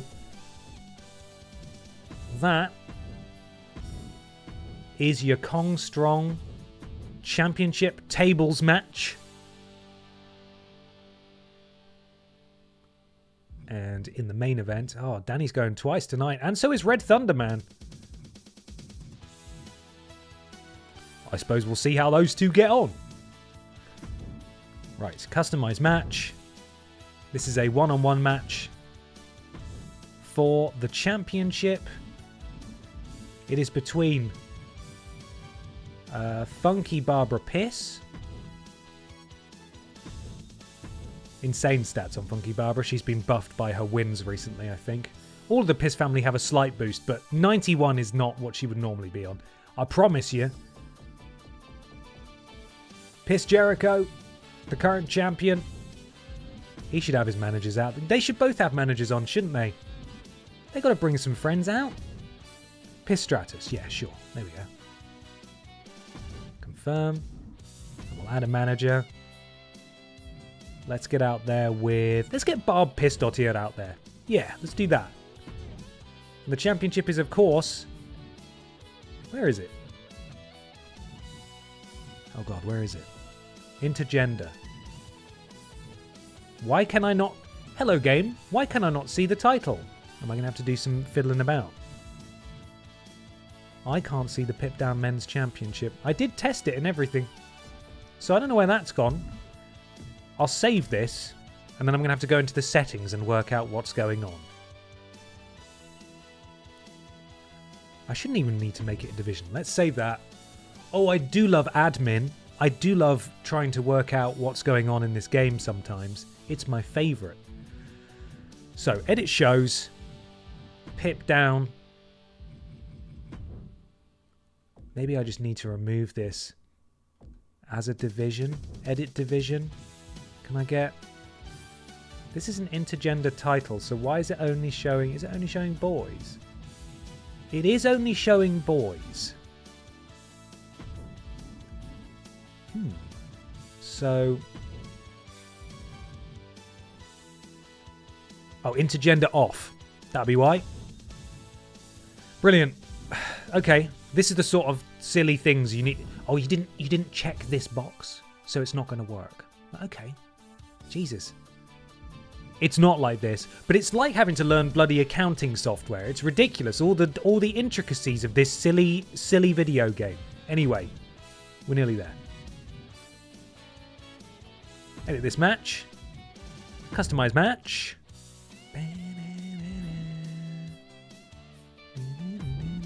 Just the participants, actually. There we go. The Pip Down Men's Championship.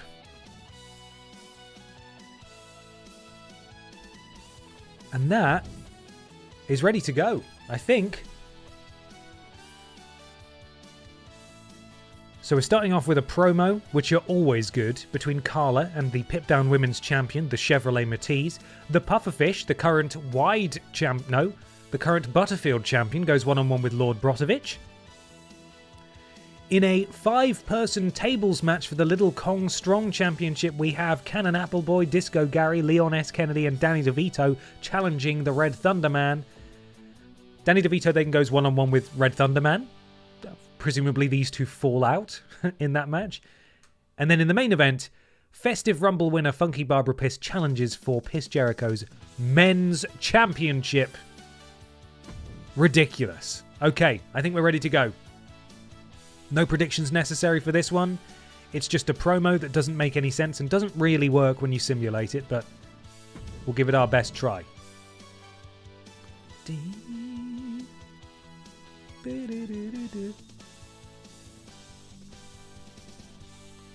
And we're away. I'm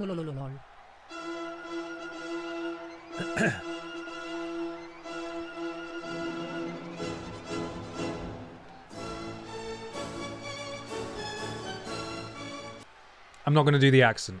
I'm not going to do it. Hello, it's Carla here. You know what I bloody hate? Cars. I know it's in my name.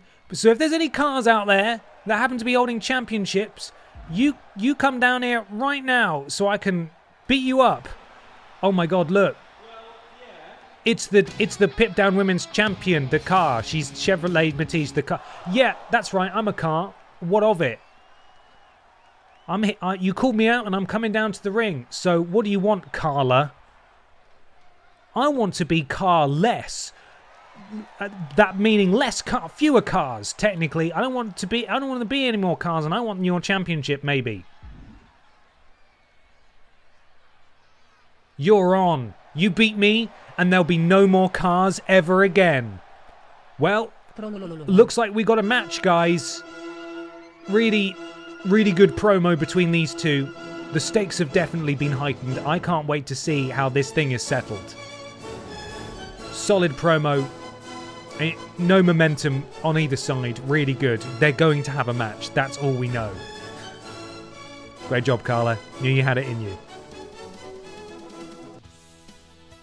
Up next, the new Brian Butterfield Title Championship title champion, the Pufferfish, goes one-on-one with the former Brian Butterfield Title Championship title champion, Lord Brotovich. Now, this isn't a title match,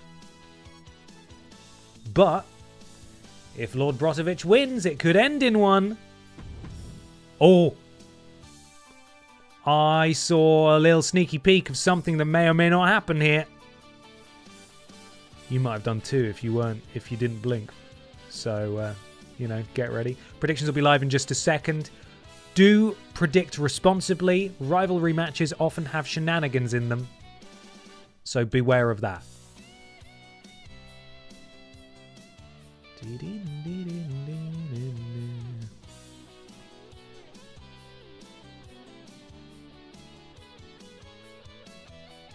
Are you ready? Let's go.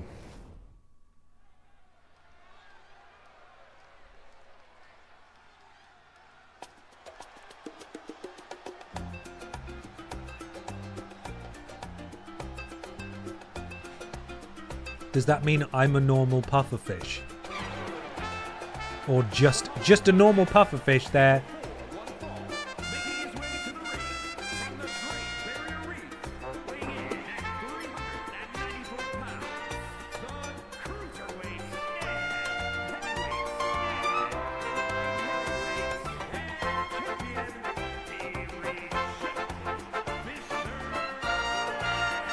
Just a normal fish. That is just a normal fish. He won the Butterfield title at Walrus Mania. Won the tournaments before that. Tough task tonight, though. He faces a former champ. And, of course, he wants to get his title reign underway in the strongest fashion possible, that being with a victory.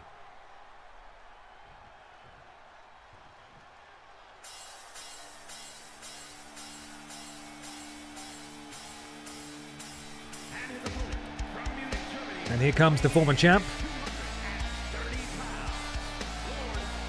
Now, Lord Brotovich did get a couple of cracks at Jill Sandwich, who defeated him for the championship, but unfortunately wasn't able to capitalise on those opportunities. Big opportunity tonight. Again, he's not going to win the title if he wins, but it will be good for his momentum. Could earn himself an opportunity further down the line. LB versus the Pufferfish. Let's do this bloody thing. His hair's shiny. His chest hair is combed with a side parting, a central parting, just the way he likes it. And he's ready for action. He's ready for war. That's a normal fish right there. That's an unproblematic normal fish, and that's fine. And the bell's rung. We are underway. Lord Brotovich with the opening salvo. Drops the new champion. And a boot to the face. Off the ropes, full head of steam and a splash. The Pufferfish will be right at home with that. It loves splashing. Lord Brotovich walks the Butterfield champion over to the ropes. And now... oh, forearm to the spine and another. And a third one for good measure. As Lord B... oh no, springboard dropkick. Nobody there, but fortunately able to regain his balance quite easily. Now going to work on the right leg, or is that some sort of fin? A flipper, maybe. I don't really know. What do pufferfishes have? Motors? Is it a motor? Some sort of rudder? Maybe it's a wing. I don't know a lot about fishes. Don't know if that's coming across. LB with the counter. And look at these big right hands, but he went to the well too many times there. And the champion rolls him up. And that's a kick out at nothing. As the Pufferfish tries to press the advantage. Oh, look at the power here. Deadlift. Powerbomb from the champion. And the Pufferfish, oh, misses somehow. But doesn't miss with that. Right hand and then throws Lord Brotovich across the ring. I think they have skates. Okay. I don't know enough about Fish to disagree with you. It sounds right. And Lord Brotovich, the wily veteran, rolling out of the ring, doesn't want anything to do with whatever it was that Pufferfish was looking to do. But I hope he's looking to the skies because Fish can fly. And you know what?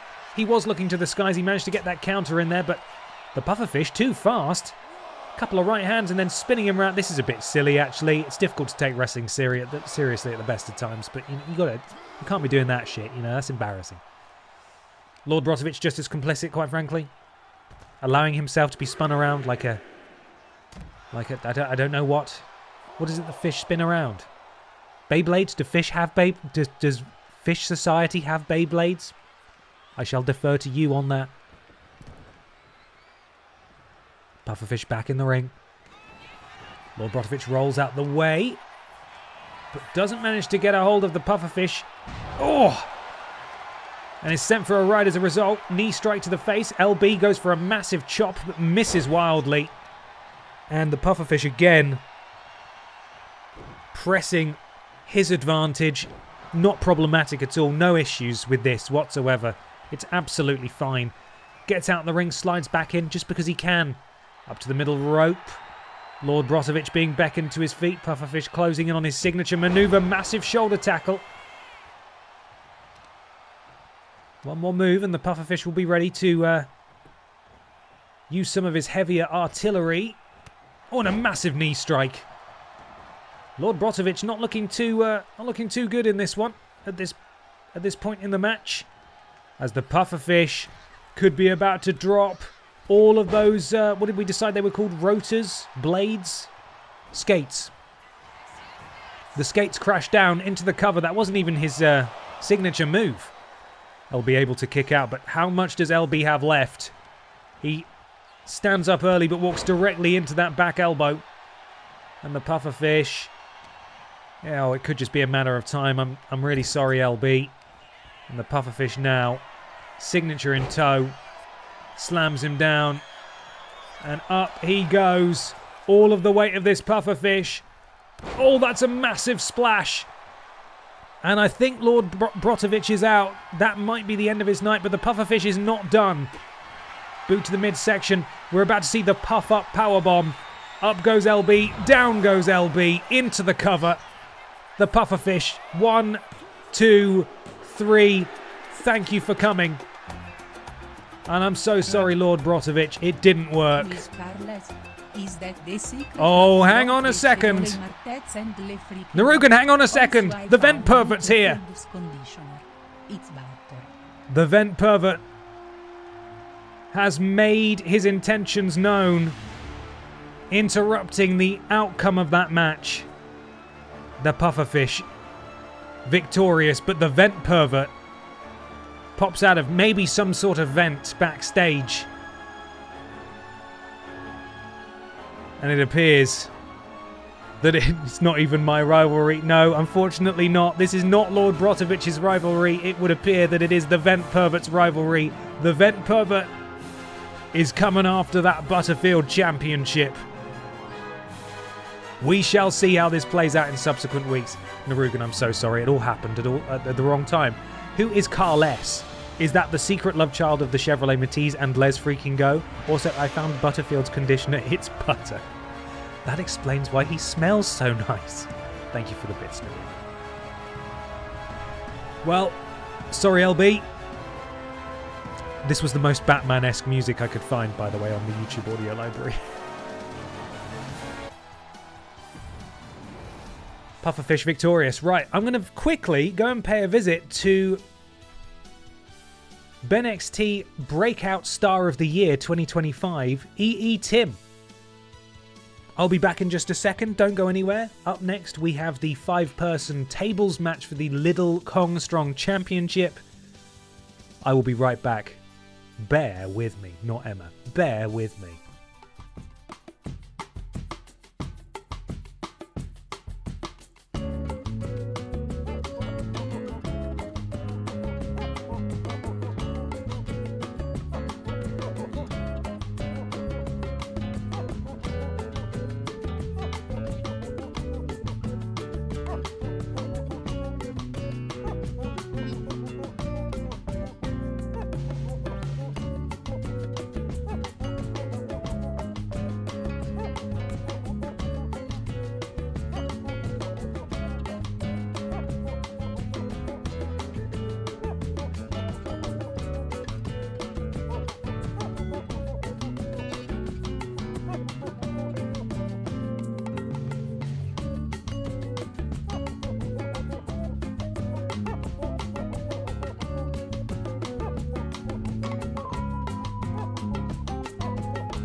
Oh, do you want to hear something really annoying? How long have I had that P time thing? Basically the entire time I've been streaming, right? How long have I had that little ticker tape at the bottom with my socials? Like at least 5 months? Both the Instagram and the TikTok handle were wrong. And it took me until yesterday to clock it. Go Ben! I fixed it now, but that's really annoying. Here's the funny thing, right? I never look at it because I'm in the bathroom when it's playing. So I just had a little look and I was like, I'm fairly sure it's confused underscore dude IG and confused underscore dude TT. But I put it wrong on the... Anyway, it doesn't matter. It's fixed now. Thank you to everyone who follows me on those platforms. I appreciate it. But yeah, it's fucking annoying, isn't it? Never mind.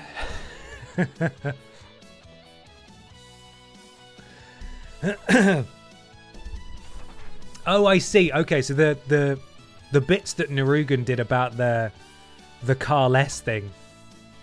You thought you sent that during the Carla promo, but you'd paused the stream. Okay, right. That makes a bit more sense. Thank you for the bits, though. I do appreciate it. Right. It's time, everyone. The Drinks Fairy has delivered unto me an alcoholic drink, even though I was drinking out of a red cup so far on this stream, and also on yesterday's Resident Evil stream. Neither had alcohol in because I am being good. Now, admittedly, I am still having an alcoholic drink now, but it's 1. And that is less than 2, which is less than the original 3, which is less than the sometimes 4 that I would have a while ago. So, moderation, right? I'm going to drink 12 drinks tomorrow to make up for it. And that's health. And you can take that to the bank, buddy. Don't do that. I won't do that either. We'll hold each other responsible.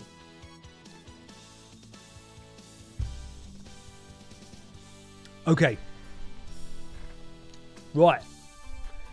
I need to take a photo for my for the man in the truck to play the correct music. The man in the truck is me.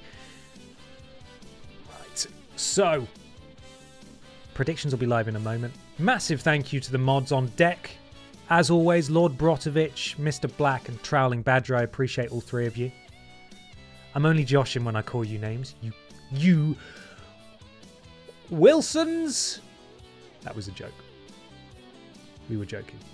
But thank you very much. Couldn't do these streams without these guys. They do amazing work. Predictions are now live. Cannon Appleboy, Disco Gary, Leon Skennedy, and Danny DeVito challenge for the Red Thunderman's Little Kong Strong Championship. As far as I'm aware, no Little Kong Strong champion since the title's introduction has managed to retain the championship. We've had a new champion every single week. Could it change tonight? There's only one bloody way to find out, isn't there? There's only one bloody way to find out. And that's by doing a bloody match, isn't it? Where's Cannon Boy? There he is. I found him. It's taking a while to load this. There's a lot of boys in it. We're off.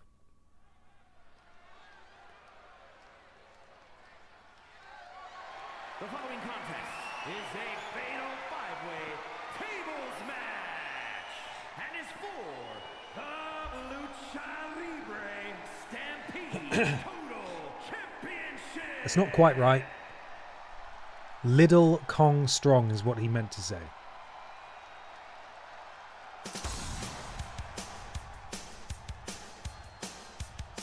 One, two, three, four. I appreciate that was completely out of time. Sounds different in my headphones to yours.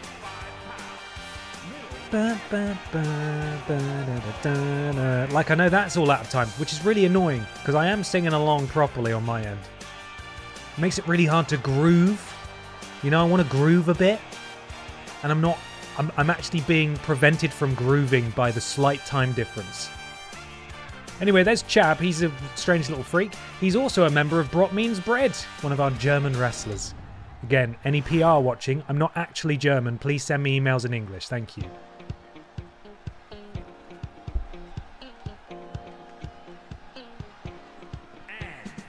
Everybody doing the Disco Gary dance at home.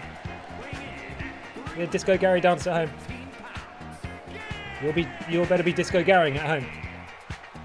Disco Gary is here. We haven't seen him for a hot minute.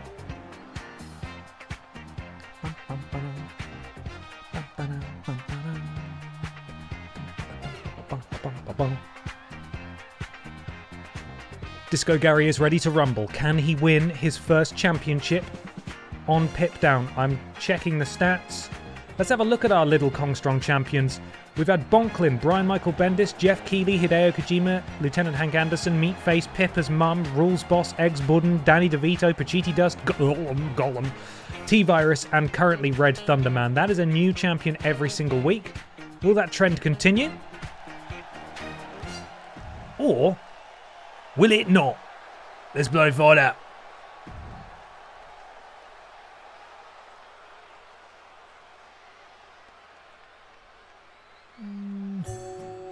Is this right? No, it's not. This is not the order. No, it is the order. That's my bad. I fucked that up. I was looking in the wrong place. It's not him. Hang on. I found him. It's okay. It's okay. Where's everyone going? Bingo. YV1, hello!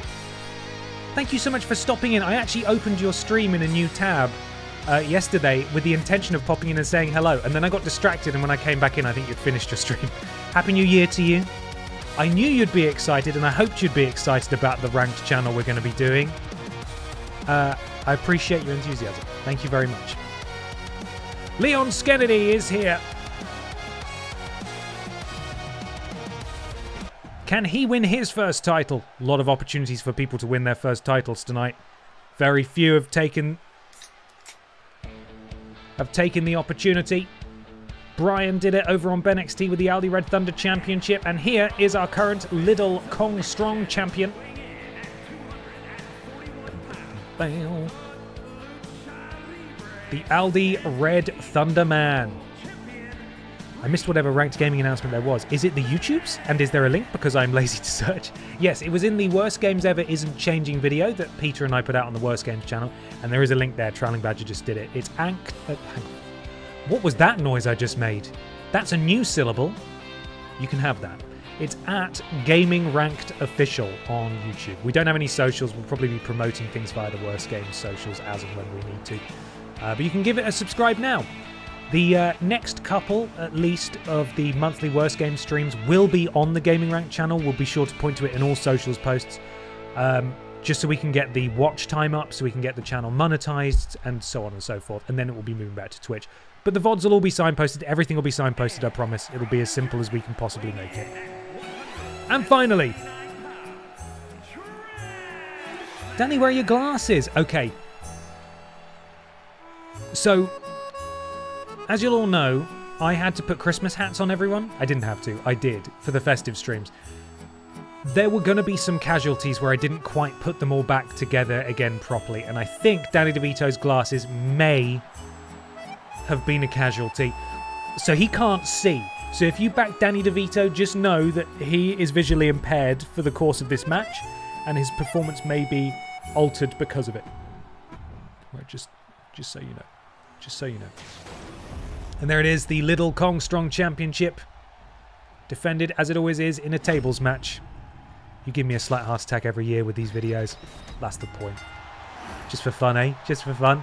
And look at the size of Disco Gary. I always forget quite how massive he is. All the tables at the moment are on the outside. You don't have to put someone through a table on the inside to win. It can happen on the out. Jesus, look at Chab go. It can happen wherever tables are found. And of course the goal here is to put someone through a table. The first person to put someone through a table will be the Little Kong Strong champion. So Red Thunderman being absolutely manhandled by Disco Gary at the early juncture. He wants to get someone near a table and thrown through it as quickly as possible to retain his crown. Go down and wow, look at the... That is incredible from Red Thunderman. Very impressive technique. Just sort of twirling Chab around like he's nothing. And Disco Gary has re-entered the ring and he's got a chair. And he is making Chad pay for it as Leon Skennedy hits that disaster kick on Danny DeVito and then gets clocked with a chair, which appears to have embedded itself in the ring. Red Thunderman snap suplex. Still no tables brought into play as yet. Danny DeVito sent into the ropes, bounces back way too early from the Red Thunderman there, completely misses. And Danny DeVito now, very nearly sent over the top rope, very close to that table.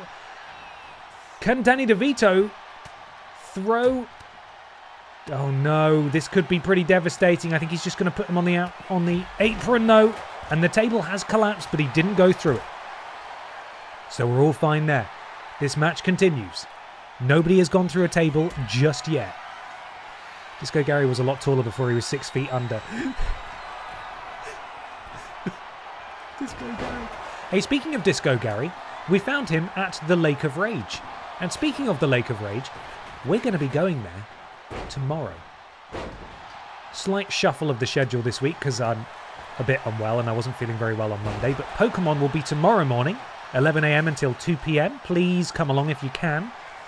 And we are making our way towards where the Lake of Rage used to be. Maybe we'll find ourselves a Disco Gary, or at least some sort of spiritual successor, who's to say.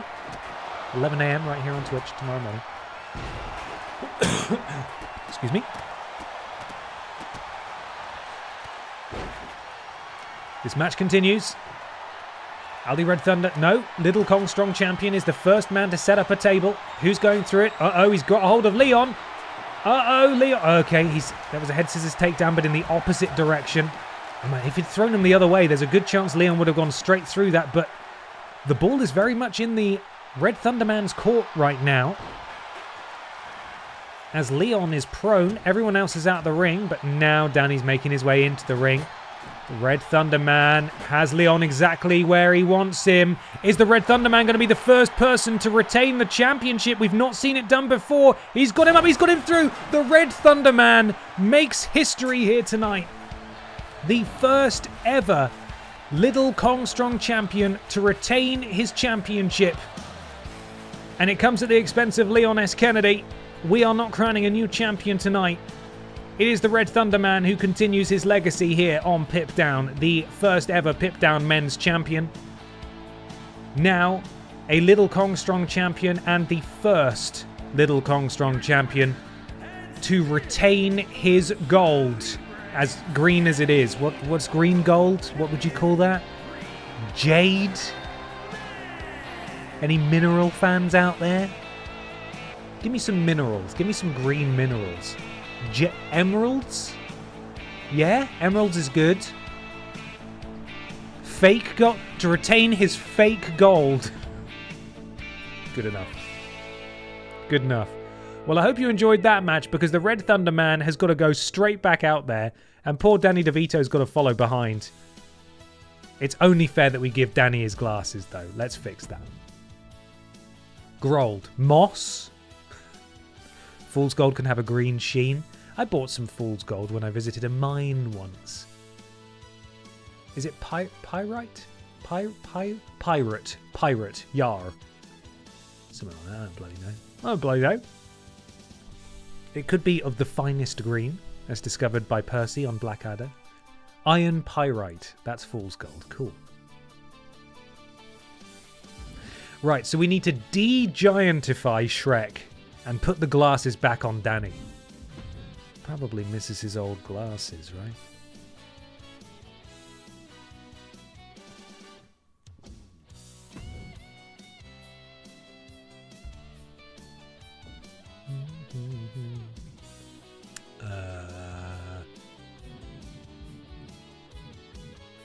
Where are you, Danny?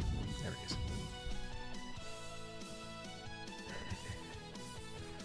he is. Iron pyrite, otherwise pie will be wrinkly. The far wall, how could you? Iron Pirate, a multiverse eye patch wearing Robert Downey Jr. Hey, speaking of Robert Downey Jr. and Marvel and stuff, bloody hell, they're throwing all the stuff at the wall, aren't they, with this next Avengers film? Steve Rogers back as Captain America. You got Thor. The bloody X-Men are going to be in it. Crikey. It's almost as if they took stock of what was going on with the MCU and they were like, shit, we've really fucked this up for the last couple of years. Maybe we should sort that out. Let's throw everything. Avengers, please come back to the cinema, please. Exactly. And you know what? I will be there. I want to see James Marsden as Cyclops screaming and doing his bloody eye blast into the sky. That sounded sexual. It's not how I meant it. But James Marsden is a handsome man. Still not how I meant it, though. Just cool comic book stuff, you know? Cool comic book stuff. It's a little bit sexy, but that's not the point. It's mostly cool. A little bit sexy, but mostly cool. So that's not the point. Anyway, what were we talking about? Something about James Marsden's eye blasts. I think those are his glasses. Yeah, let's go with that.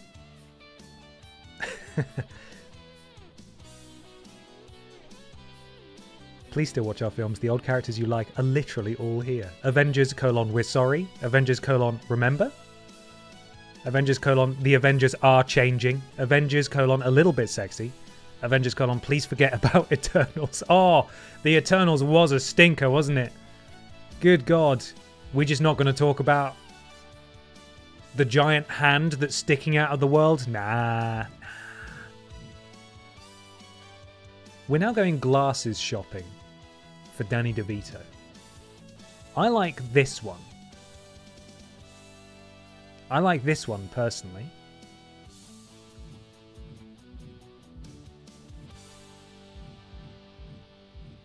He just wears little specs, doesn't he? Little square specs, I think. And I've already seen all the good square specs, so I should just go back up, shouldn't I? I do like those as well, though. Those are good there. Okay, we've run out. I'm just going to give him those. Those are fine. Those are fine. They're probably the ones he had originally. So let's go with that.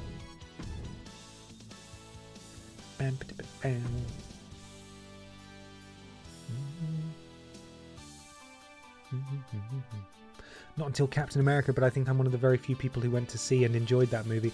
Was it Brave New World, that Captain America movie? I watched that. I didn't dislike it. I was a bit, you know, he's not super powered, I get it, but it's like he's Captain America and he just got his ass kicked the whole movie. It's like, oh man.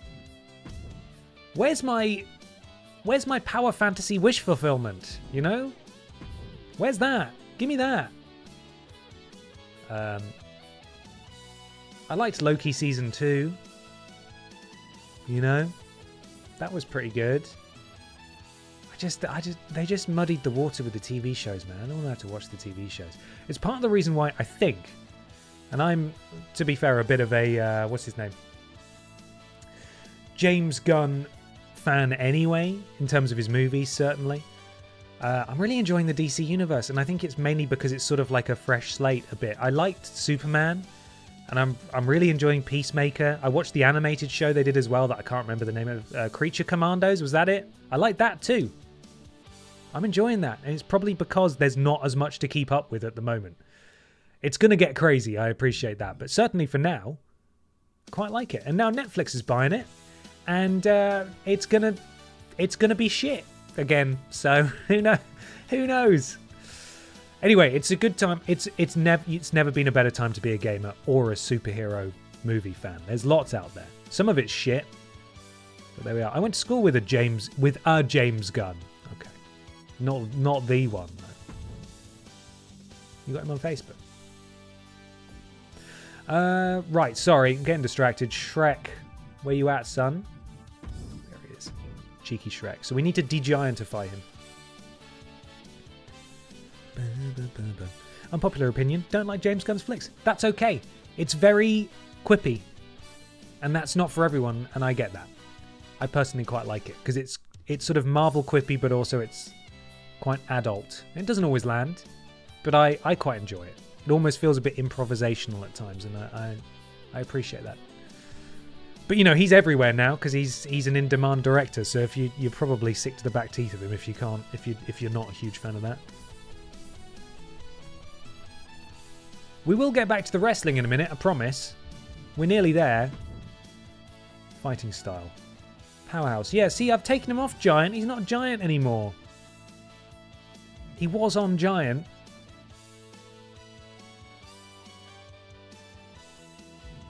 Movable object.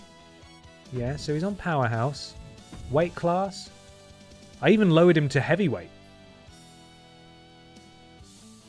Because he was a super heavyweight. He was all the way up here. And I moved him down just to tick him over into heavyweight. Just so people could actually move him. I wonder if it's one of those disconnects where you edit it here and universe mode doesn't listen. Which is a problem I've had so many times with changing the attributes. And I've had to change them in universe mode and not in the normal mode. Oh god, yeah, don't look at his normal... Sorry, I showed you his real face. I apologise. Didn't intend to do that. Let's see if I can change it in universe mode then. Let's see if I can edit him. Well, if people knew this is what Shrek really looked like, I know.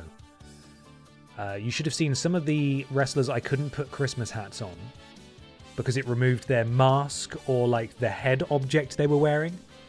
I was like, oh my god, there's a person in there. I don't want to see that. Don't show me that.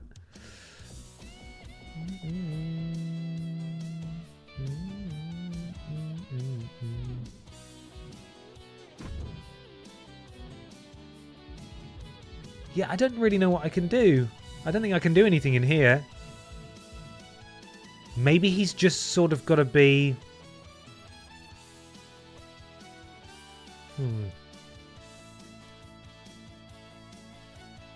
Maybe he's just got to be a giant. I don't really know what I can do. Yeah, I don't know. I think we're at sort of... We're limited here. We'll just have to play it out. We'll see how it goes. We will see how it goes. That's like when you clip inside the Onion Knight and find out that he's a Spanish waiter. Yeah, it is a bit upsetting, isn't it? Okay, let's continue with the wrestling, shall we? Give it a go. Hi, Tori. How you doing? Good morning. Danny DeVito, with glasses, takes on the incumbent Little Kong Strong champion, Red Thunder Man. To be fair, he didn't win because people hit him with 35 sledgehammers. True, but they also whittled down his additional health bar, and I think once you get that down, he becomes a bit more manageable. But because he has that, it can make him almost impossible to overcome. But in a multi-person match, it's a little bit easier. A little bit. Danny versus Red Thunder Man. We're finally doing it. Let's go. I said that too soon. Predictions are live. I think you fixed it now. It said earlier in the stream, Giant under the first entry in the menu. Now it says Powerhouse. Okay, so just re-saving it has maybe forced it through. Again, that's what I had to do all the time with attribute points. I would save it. It wouldn't save. I'd go back in, save it again. It wouldn't save. I'd do it a third time and then it would update. Reliable game. Reliable game.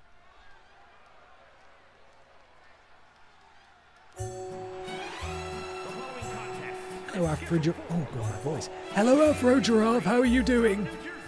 Weighing in at 179 pounds, Trash Man. Danny Deja Vuto is very good.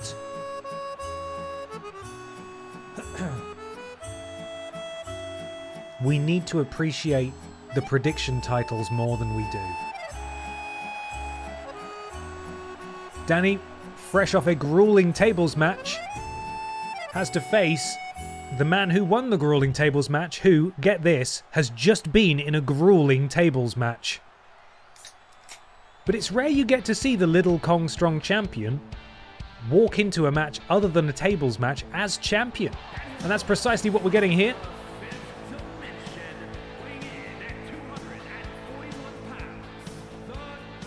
That's why we panic when Badger is not here. No, you guys do an amazing job regardless.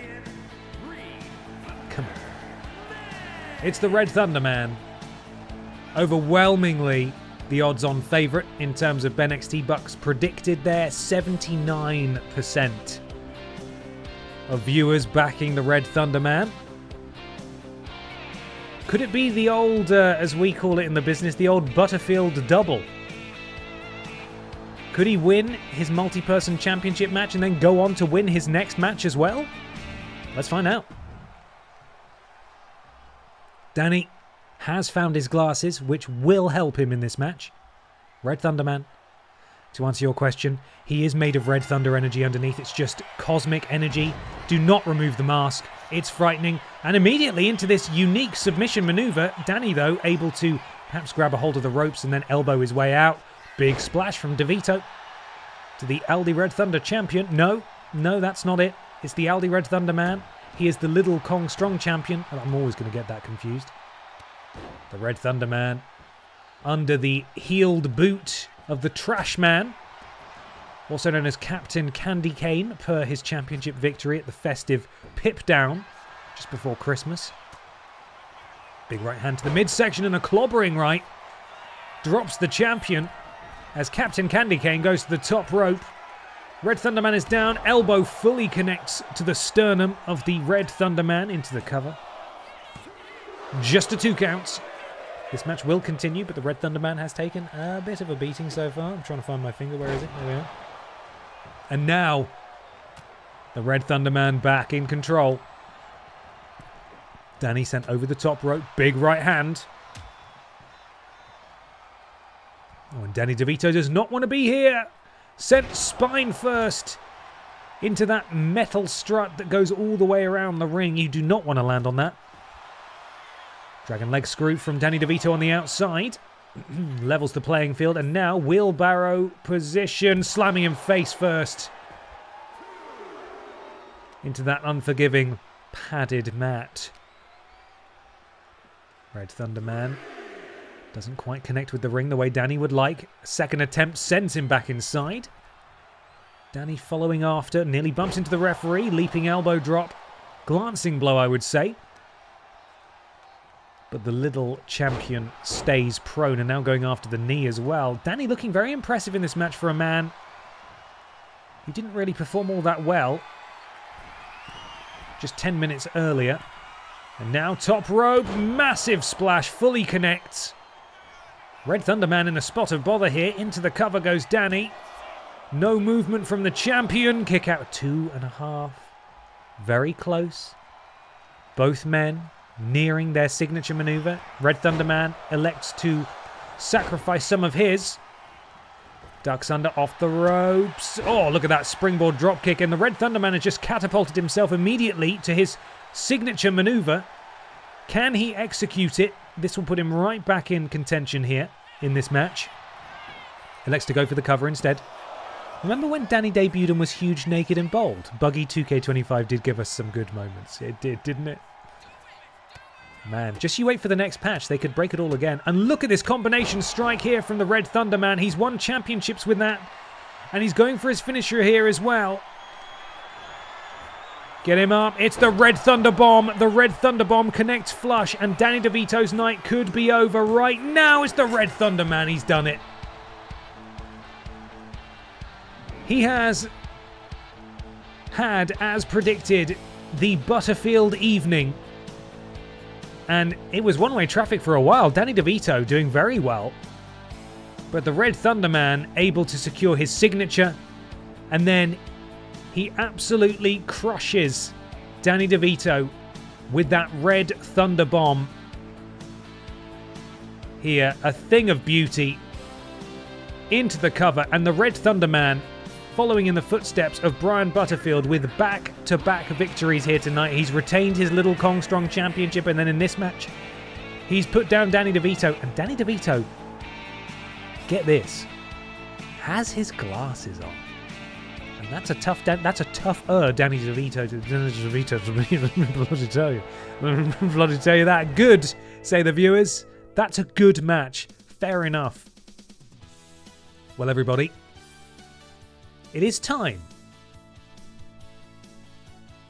to conclude the festive stream saga We saw Anna Logistic come so close, but fall short of winning the BENXT Women's Champion earlier tonight. And now it is Funky Barbara's turn to challenge for the Pip Down Men's Championship. Will she make history? Will she be the first woman to hold a men's title on BENXT and Pip Down? Or will the reign of the undisputed eras hang on, let's try that again. Or will the reign of the undisputed eras Piss Jericho continue strong in 2026? If Barbara wins, it's going to create a bit of a headache in the men's division. We're going to have to devise a solution to that. Don't really know what that is. Maybe we have the men's division crown an interim champion, and at the next pay-per-view, the interim champion and Funky Barbara face each other, and we'll see what happens. Or Funky Barbara could just end up becoming the forever men's champion. I don't actually know. I don't know what we're going to do. I'll have to think about it between this stream and next. Regardless, Funky Barbara won the Festive Rumble. She's moved to Pip Down. She's got her daughter, Barb Pissdottir, in her corner. And the Piss family and the Undisputed Era rivalry continues tonight. Predictions are now live. It's Piss versus Piss. Main event time. Let's do this thing. Pause for effect. Pause for effect. Pause for effect. Let's do this thing. Shush.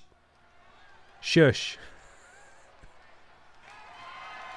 The following contest is scheduled for one fall and is for the SmackDown Men's Championship.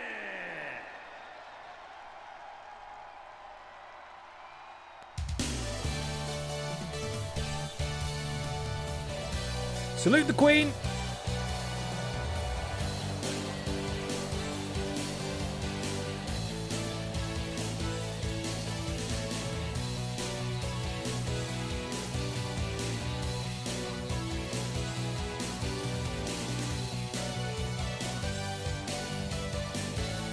Barb Pissdottir playing an excellent hype woman tonight for her mother. Oh, that's a bit weird. That's fine. Pay it no mind. They're just excited. Funky Barbara looks locked in. She looks ready. And she's got extra motivation tonight because a victory would not only cement her in the history books, net her another world title, but of course it would also mean that she gets to piss off the evil cousins in the Undisputed Era.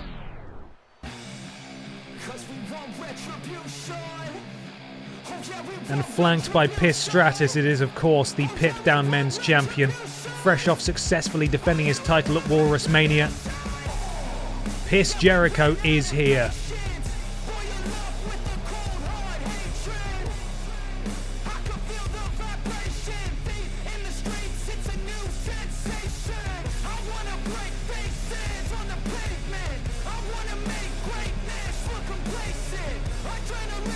Remember the Blood Piss Rules match where one family realised what was happening and the other just kind of got beat up and stayed outside?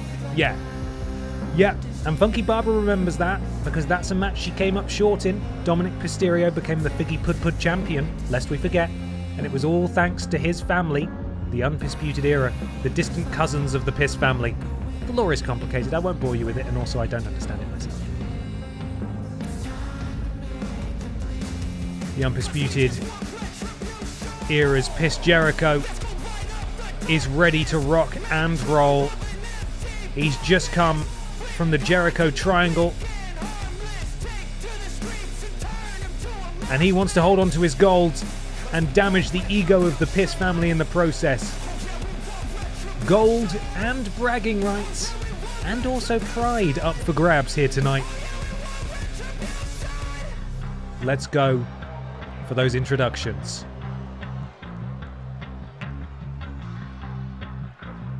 It's a good song, isn't it?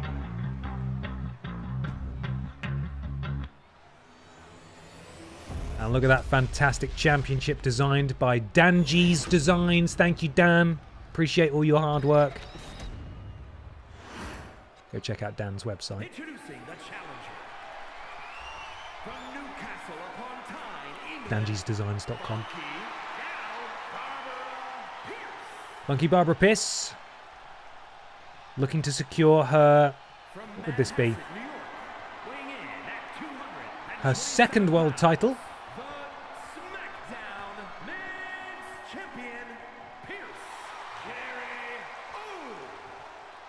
Chris Jericho, the second Pip Down Men's Champion, defeated the Red Thunder Man for that belt, who has had a fantastic night himself.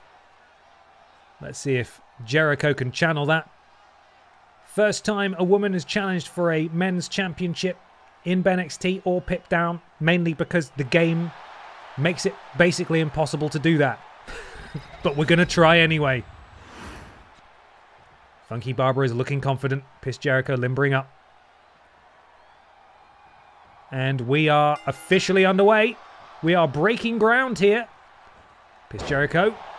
Northern Light suplex. And a Lion Salt. Ooh, Barbara nearly moved out of the way, but just got caught. Rolls into an early cover here. I don't think this is going to do it, but worth a try. You never know.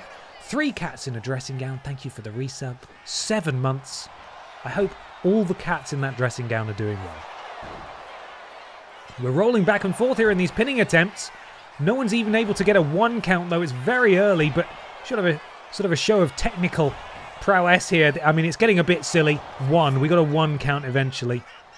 I haven't watched wrestling outside of BENXT for a year or so. When I see photos of Jericho or Rollins with their non-Piss family hair, it looks wrong to me.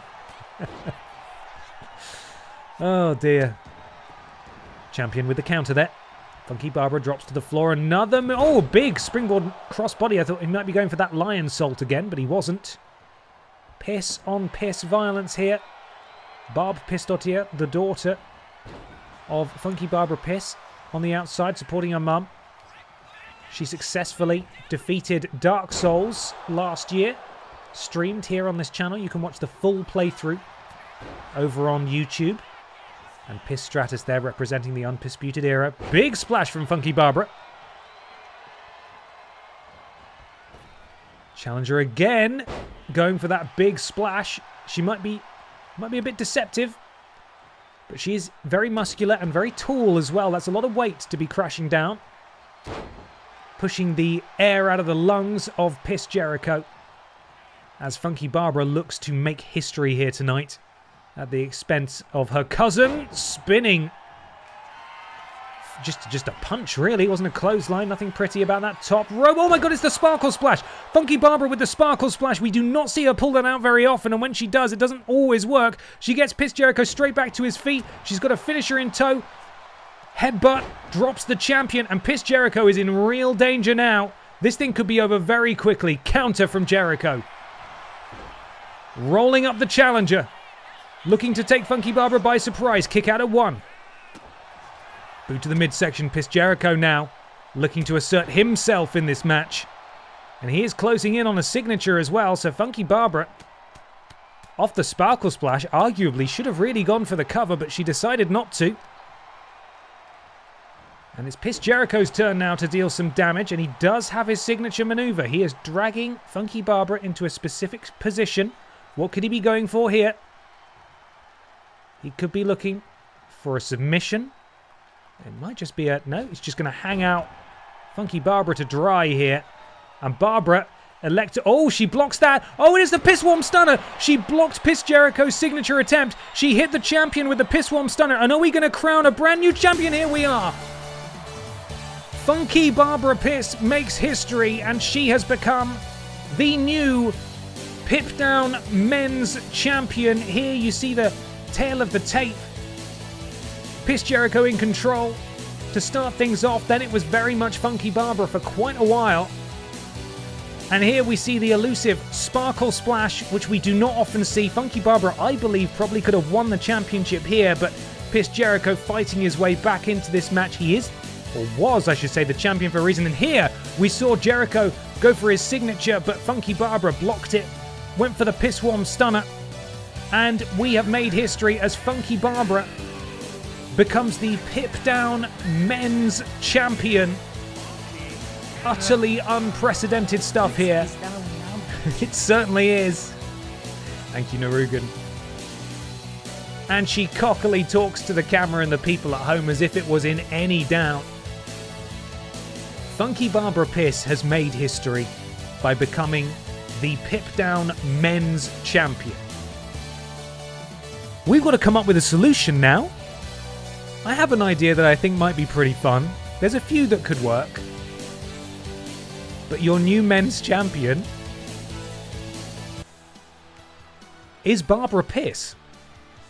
Let me update my spreadsheet. Let me update my bloody spreadsheet. The Pip Down Men's Championship winners reads as follows.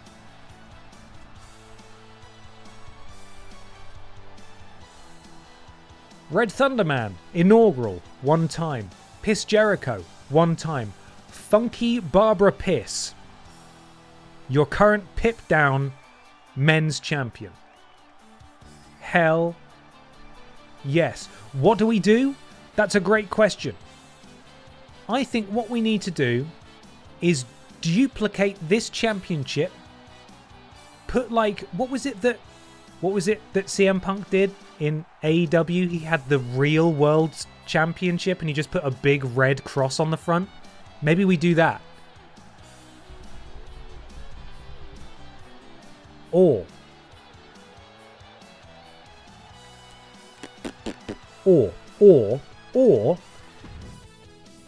we move the entire men's division into this one. So all the men are now coming after this title, and the next time, don't know when it's going to happen, a man does win it, we move everyone back over into the original division and Funky Barbara gets put into the women's title picture instead. That might be a way to do it. Or so here's my thinking. We either do that, and I'll visualize it for you so you can sort of follow along with what I'm doing, what I'm thinking. So currently, the men's division is that, and I had to set a championship, which I just chose the 24/7 just so we had something. No one is the champion in the men's division at the moment, as far as the game is concerned. This is the actual men's division, in which Barbara is the champion. We either move all of these people over to here, so that division can keep going, or we keep Barbara as the champion, duplicate the championship, put a big red X on it, and have a big multi-person match between these guys to decide who is the real men's champion. At the next pay-per-view, we have the real men's champion face off with Funky Barbara to unify the titles. If Barbara wins again, maybe we just put them all in the same division and see what happens. But how does that idea strike people? How do you feel about that? Do you feel okay about that? As far as I'm concerned, Barbara is the men's champion. But we can also have a tournament for the real champion. It's hard to explain.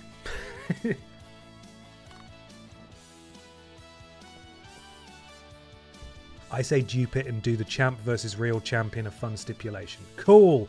Let's do it then. Pip Down Men's Champion versus Pip Down Men's Universal Champion, then unify. Problem is, if Barbara wins, I think we should just default to my original suggestion, which is move all 8 of these people over to here and just let nature take its course, by which I mean let the computer put these people in matches until Barbara isn't champion anymore, and then we'll move everything back to the way it was before. So the 24/7 championship is changing. Right. Let's make a new championship then. It's time for admin. Shouldn't take too long. The problem is, though, when you duplicate a title in this game, it doesn't make it very clear to you which championship is the original. So we're going to have to duplicate this, put a big red X on it, then go back into universe mode, make sure Barbara doesn't have the one with the big red X on it, and take it from there. Duplicate.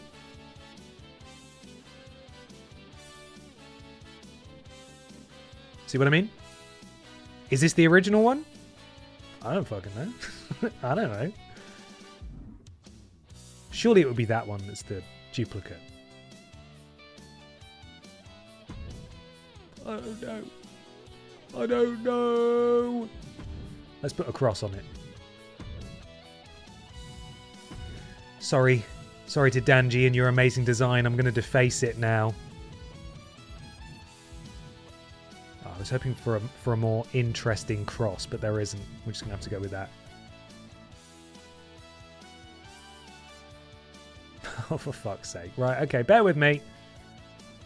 You know what, actually, let's just put two lines. There we are.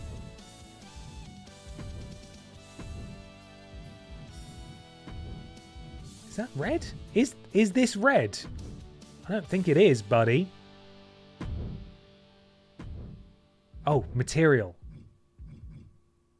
Steel? Steel is the brightest one, sure. Let's go with that.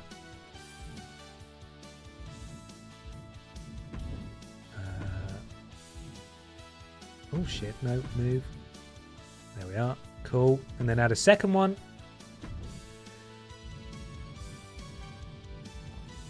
See, in spite of me saying at the start of the stream, we're going to do more stuff where the computer decides. I'm not going to like muck around with like making custom matches and stuff. I've immediately made loads of work for myself, but never mind. Color. Red. Material. Steel. There we are. Maybe we change the color of the strap as well. Maybe it's a dark red. Yeah, there we are. Let's get weird with it.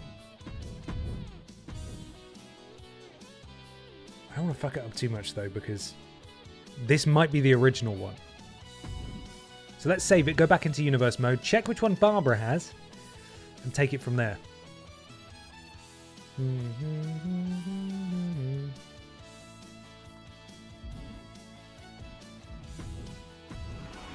Universe mode. Championships.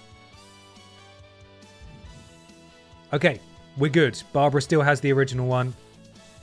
And where's the new one? Can we go to custom?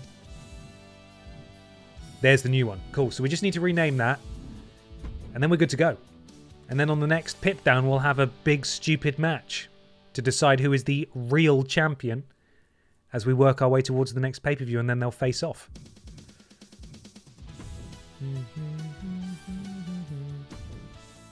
Hello, Deadeye Minis. How you doing? Good evening.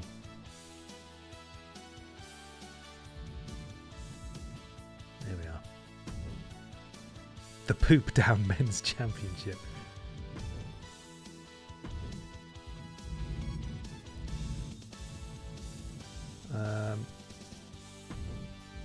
Do we have enough for interim?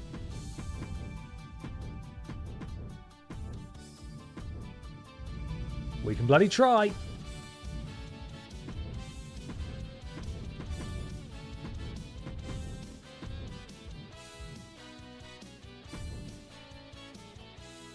Is there an interim option? Internet, no. Is real there? Maybe pure, just to differentiate the two. SmackDown. Men's. Right, there we are. We're officially up to date. So I've got to remember that for next week. Pip Down Men's Championship and interim Pip Down Men's Championship. So that's what the rest of the division will compete for now. While Barbara holds on to that. And then in the next pay-per-view, Barbara and the interim champion will face off to unify the divisions. That's a bit of silly bollocks that I can get behind. I think, anyway. So we need to make that the championship here.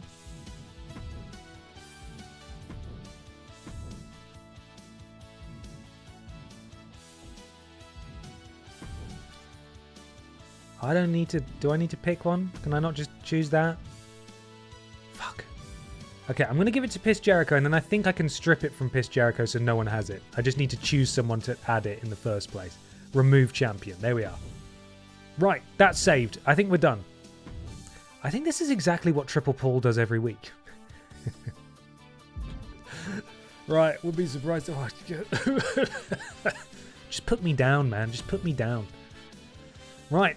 Barbara is your new Pip Down men's champion. Congratulations to the Piss family. Struck a real blow to the Undisputed Era today.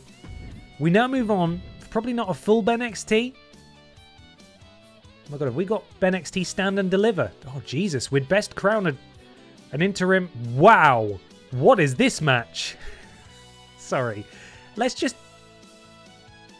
Essentially, the pay-per-view is on Sunday, so... Next week's Pip Down, we need to crown an interim champion. Right, Shrek and Seth Pissin Rollins versus Dave Benson Phillips and Neil Buchanan. Les Freaking Go's got a promo. That's exciting. Shrek Pissin Rollins, very good. Kat the Writer takes on Ashley Olsen again. Grimace and Hannah Montana go one-on-one. And in the main event, Fanny Craddock and Michael Johnson continue their rivalry. I think we're going to cut. We saw this match already. So sorry to Kat and Ashley Olsen, but we've seen this. So we will make this our battle royal.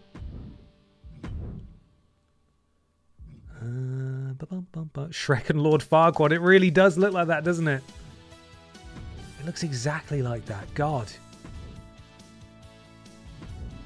So Brian has to defend his championship. How exciting. And also it's time for us to spin a wheel, which is equally as exciting. So prepare yourselves. It is wheel clock. Who will challenge for the Aldi Red Thunder Championship?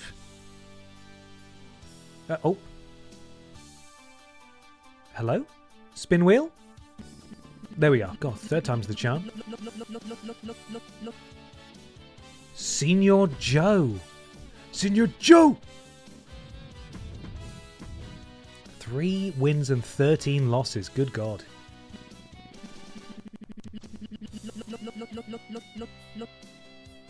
Billy Ray Walrus. BENXT Men's Superstar of the Year, rated 69 overall. That is particularly nice.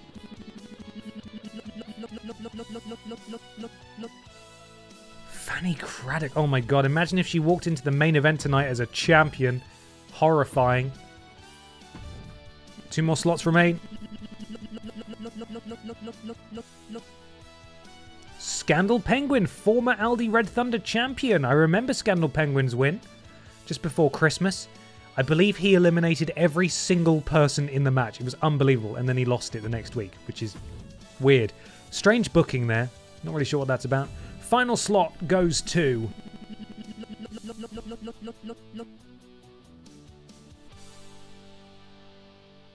I need to remove Barbara from this wheel. She's not on BENXT anymore. She's not on BENXT anymore. Sorry, I will spin again. I will spin again. That's my bad. That's my bad. I've made more admin for myself, haven't I? I've made more admin for myself.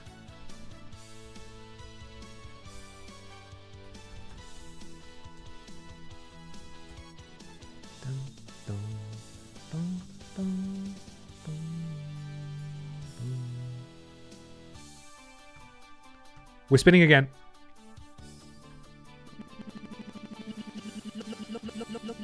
I didn't actually save it when I removed Barbara, but it's fine. We've got Frank Ham. If you like, I'll introduce you to Ham.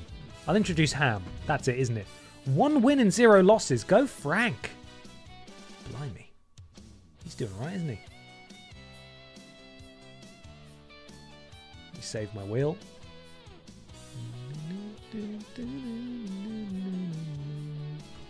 There is the updated wheel. Okay. That's what is known as a 100% record. It certainly is. Brian, you're in for a tough night, my man. Can he do it? The £1.50 question. Up first, though, we've got Shrek and Lord Farquaad taking on Dave Benson Phillips and Neil Buchanan. This is Paul Schnauzer Erasure. What did he get cancelled? Paul's on the list. He's here somewhere, I think. I think he's on Pip Down though, isn't he? Paul Schnauzer. I've got to check the roster list now.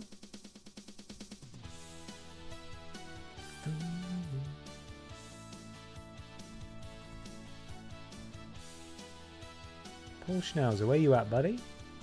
Yeah, Paul Schnauzer's on Pip Down, so, you know, he's hanging about. He's just not in any programs at the moment. Creative has nothing for you, you know, it's fine. He'll be fine. Okay, let's do this thing. Shrek and Farquaad versus beloved 90s Kids TV kicks off BENXT tonight. Some sort of shenanigans are happening, but let's see how we go. Shrek piss him Rollins. Let's freaking go. Oh, we're starting this thing off immediately. No intros today. Both teams are trying to decide which competitor is going to start for their respective team. I don't think this is going to go well. Predict responsibly, guys. There is friction on Lord Farquaad's team. Do bear that in mind. Shrek starting things off for his team. Beloved 90s Kids TV have sent out Dave Benson Phillips initially, and Shrek clearly is no longer a giant, so that has worked. Big clothesline to DBP. Shrek now looking to follow up with more heavy artillery counter from Dave Benson Phillips, who goes for the schoolboy roll-up. Referee is in there quickly, takes a moment to start counting, kick out at 1 by Shrek. Shrek's already 0-1 on the BENXT roster. He's not going to want another loss. He's only just debuted. You don't want to go on a losing streak straight away, do you? And DBP is absolutely taking him to school, though. Shrek with the counter. And Shrek grabs Dave Benson Phillips, throws him into that corner there. Spins him round. And now what's Shrek looking to do? Lifts him up, maybe going for snake eyes here. Face first goes DBP off that turnbuckle pad as Shrek goes to the top rope. I don't think Shrek should be up there. And Neil Bucake looking to get involved, but does enough seemingly to distract Shrek as Dave Benson Phillips is able to roll out of the way. And Shrek now is prone as Neil Buchanan is tagged in. Kicks him in the midsection. And now Neil looking to follow it up. Lift Shrek back to his feet. And Shrek sent into enemy territory. Tag made. Perhaps a tag team move coming here. Dave Benson Phillips, the legal man for his team now after the tag. Double back elbow. And Shrek is down again. And Seth Pisson Rollins, the BENXT wide champion. Lest we forget, he is a champion on BENXT. Just watches on. The two butted heads seemingly at the start of the match about who should begin things here. And Shrek now showcasing some of his power as he launches Dave Benson Phillips across the ring. Big right hand. And a counter from Dave. Dave, oh no, Shrek back where he does not want to be. Another tag is made. Neil now tagged in. And he could be on the receiving end of another back elbow. No, this time it's a flapjack from both men. Neil, full head of steam, rolling neck snap. That's a big neck to snap. Into the cover goes Neil. Bucake's kick out at 1. Shrek still got plenty in the tank. Oh, and Neil, very impressive gymnastics, but ultimately didn't connect with a soul. As Shrek now, big punches and then a headbutt, and now he goes for the tag. And Seth Pisson Rollins, the wide champion, is now legal.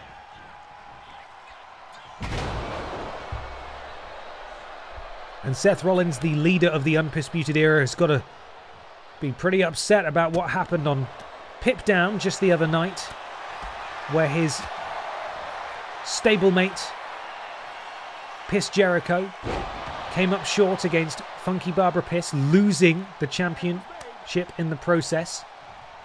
Tag made, in comes Shrek again. Shrek misses with that stomp. Running neck breaker though, does connect. Into the cover. DBP kicks out at 2. Getting closer though. Shrek does have his signature. Dave Benson Phillips has his signature as well. Not loving that Shrek upskirt view during the neck breaker. Well, you shouldn't be looking there. That's not okay. Oh, and DBP with a neckbreaker of his own. I don't know what Shrek did, actually, because his signature is gone. And DBP locking in a cross arm breaker. Is Shrek going to tap out to this? I don't think so. Shrek able to slither out, and then right hands will break up that. And Shrek is not looking in a good way here. I think he really needs to get Seth Piston Rollins here. Fireman carry takedown. Leaping DDT from Dave Benson Phillips. That could be it. Seth Piston Rollins decides to come in to break things up. But now, of course, Shrek is all on his own. Seth Piston Rollins cannot come in to help him. And Dave Benson Phillips has a finisher. I don't know why Shrek's going for the cover off that. Imagine if Shrek won off that. That would be absolutely ridiculous. A DBP DDT. Tag made. Seth Rollins now legal. DBP on the receiving end of a double flapjack courtesy of Shrek and Lord Farquaad there. Diving tag made. Neil Buchanan is legal. And Neil, really unforced error there, runs directly into the oncoming offense of Seth Piston Rollins. And Seth Piston Rollins has a signature. Neil Buchanan has not been hurt as yet in this match, but he's going for the pissagree. Is Seth Piston Rollins? Oh no. Counter from Neil Bucakes. Impressive stuff from Neil. Neil now has his signature. And it's Seth who's potentially in harm's way. Doesn't decide to go for the tag, does Neil? Beloved 90s Kids TV, that being Neil Bucakes and Dave Benson Phillips. They have held tag gold before in BENXT. They are an established tag team. Shrek deciding to come in to have a look at that. Ultimately didn't break it up. And now, of course, he has that red X above his name, which means all he can do is watch. And it's Seth Piston Rollins this time with the counter to Neil Bucakes' signature and a piss stomp. Seth Piston Rollins executes his finisher perfectly, and DBP comes in to break it up. So let me get this straight. Seth Piston Rollins went for his signature. It was countered by Neil Bucakes. Then Neil Bucakes went for his signature that he earned by countering Seth Piston Rollins' signature. And Seth Piston Rollins countered that to earn Seth Piston Rollins' finisher. And still, this match continues. Back and forth they go.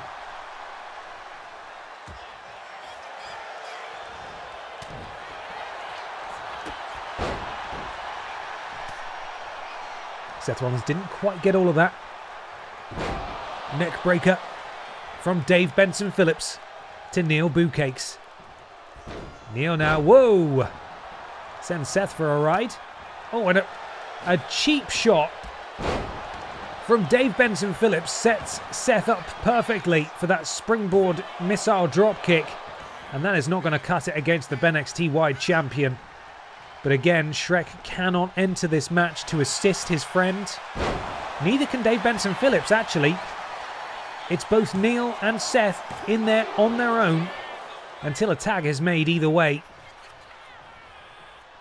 And Neil is crawling for the tag. I don't know what Seth was doing. Seth turned a blind eye. Dave Benson Phillips now legal. Dave Benson Phillips has his finisher. That was it. Is Dave Benson Phillips about to pin the Wide Champion? Surely not. He's bloody done it. Dave Benson Phillips has pinned Seth Piston Rollins, the Wide Champion, in tag team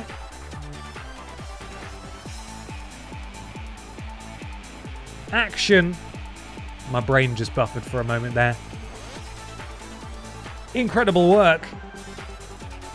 The team of Dave Benson Phillips and Seth Piston Rollins victorious tonight. That maybe shouldn't be surprising, considering they are an actual tag team. And Seth Piston Rollins and Shrek are very much a makeshift tag team, but that's a second loss in a row for Shrek. And Seth Piston Rollins, fresh off winning the BENXT Wide Championship, is pinned tonight.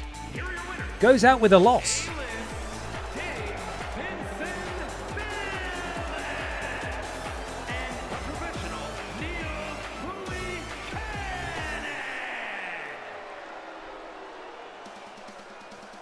I would call it an upset, but I suppose it's not. One is a real tag team, one is not. And this rivalry, I believe... Look at disrespectful and treacherous. Look at that cheeky Shrek. Shrek and Seth Pissin Rollins were scheduled into a tag match that went disastrous for them. Both superstars were obsessed with one-upping the other, trying to get momentum for their championship match rather than trying to win the match. So clearly these two are in a rivalry, and because they couldn't coexist, it's the beloved 90s kids TV presenters that win the tag match tonight. I think we've got just enough stream time left to hear what Les Freaking Go has to say, and then do the Aldi Red Thunder Championship match. How does that sound? Sounds pretty good to me, Ben. I'm glad you think so. Les Freaking Go has got a lot on his mind. Oh. Don't want any spoilers there. Les see what's freaking going on in his mind. Yeah, cool, let's go. Here he is, the sexiest man alive. I wasn't ready with the music. There he is.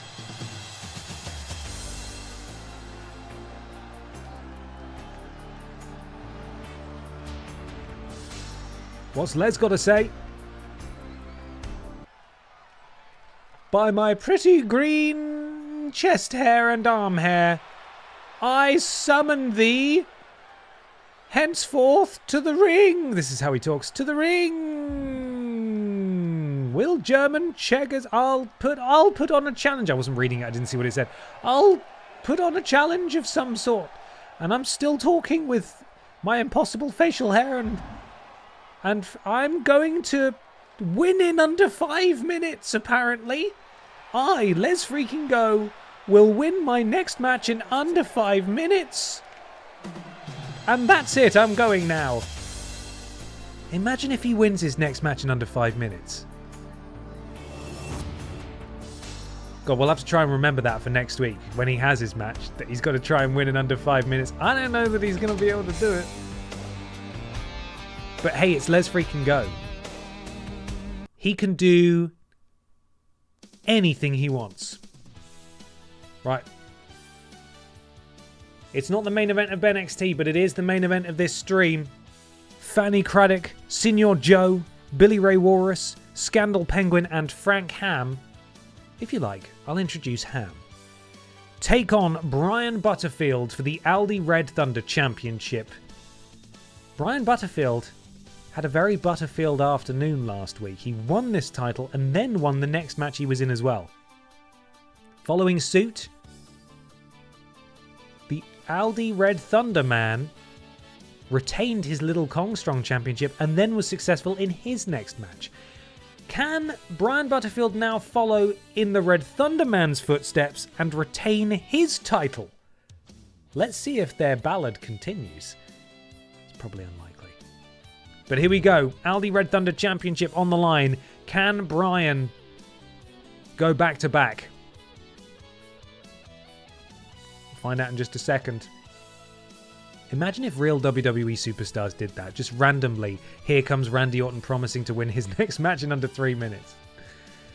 Yeah, it's unlikely, isn't it? It's probably not going to happen. Okay, we're off. Get ready. The Craddock is about to be unleashed.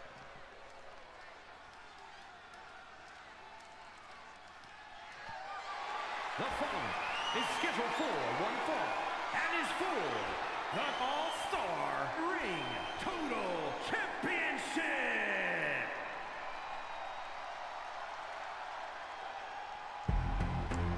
Here she comes.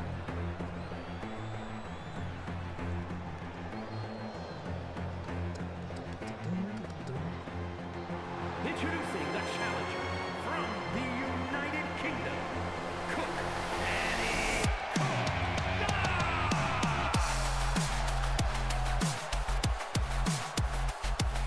Go Fanny, go Fanny, go Fan. It's all out of time. Doing my best. Fanny Craddock cheated to win against Michael Johnson a couple of weeks ago. She faces off against him again in the main event of BENXT, which will take place next week.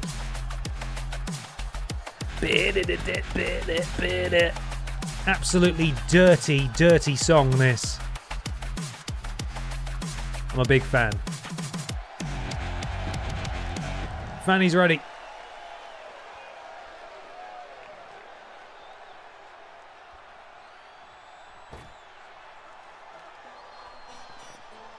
And here comes Joe.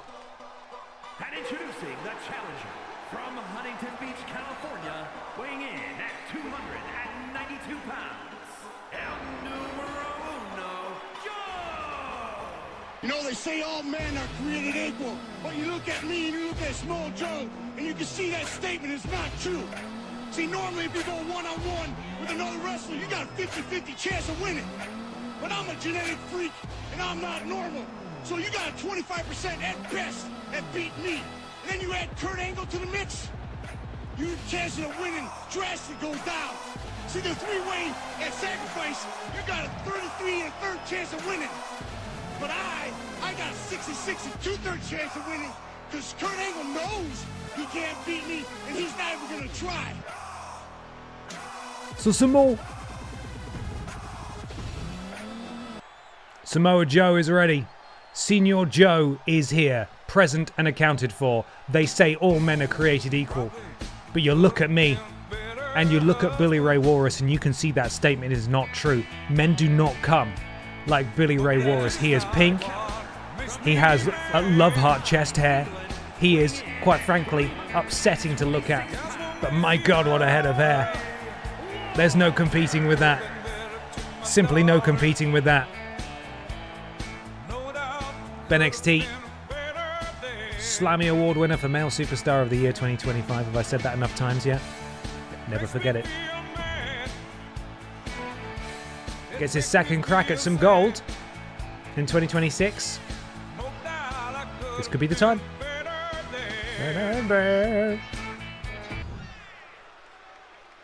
And now it's time for the champion.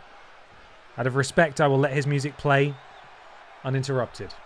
This was me, Brian Butterfield, 6 months ago before starting my diet. From London, England, weighing in at 309 pounds, the All-Star. But just look at me now. I feel like a real man, thanks to the Butterfield diet.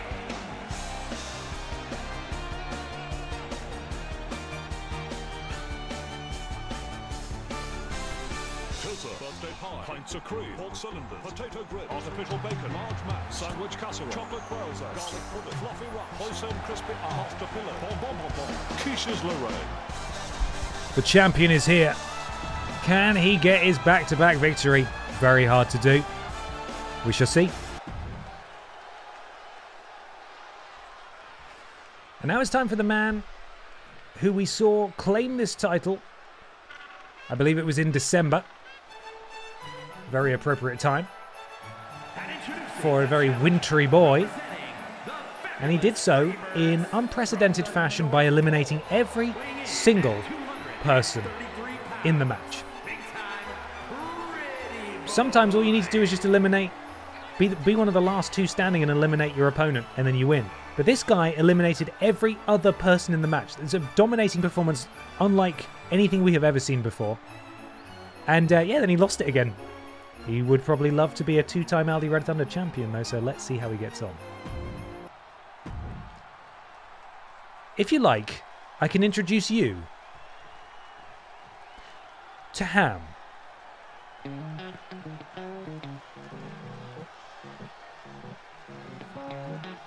introducing the challenger.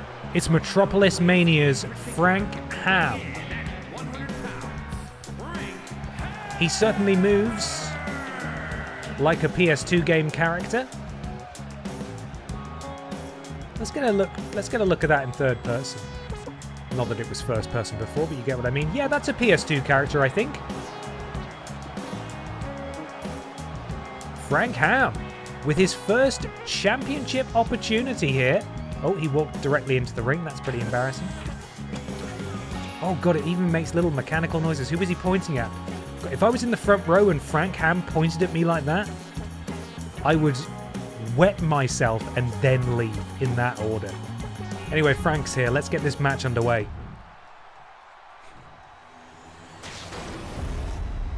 He certainly moves sounds like a badly translated box slogan for a toy.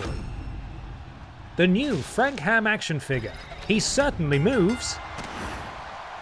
And we're underway. The goal here, of course, is to throw people over the top rope. Last person standing is the Aldi Red Thunder champion. It's Billy Ray and Fanny Craddock, Scandal Penguin and Senior Joe, Frank Ham, and the Aldi Red Thunder champion, Brian Butterfield. And look at the power of Billy Ray. Problem could have been a better husband. Billy Ray.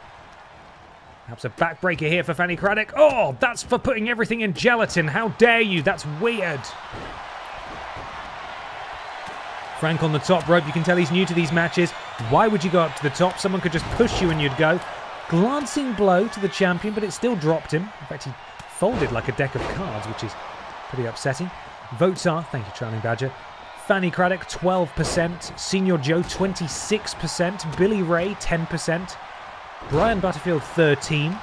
Penguin, 28%. And Frank Ham, 11%. Interesting how the percentages have gone there. And you see a team up between Senior Joe and Frank Ham as Fanny Craddock just launches herself across the ring. Scandal Penguin swats her aside, I should say. Senior Joe, Samoan drop to Scandal Penguin, neck breaker from Brian Butterfield. There is a lot going on here. A lot going on here. But this is always the way when things first start.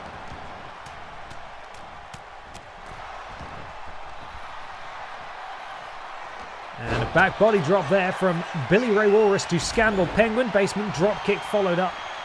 Directed at the champion, Senior Joe sends Fanny Craddock for a ride. As Billy, perhaps looking for the first elimination attempt of the night, and he is going for it. Scandal Penguin up on the turnbuckle.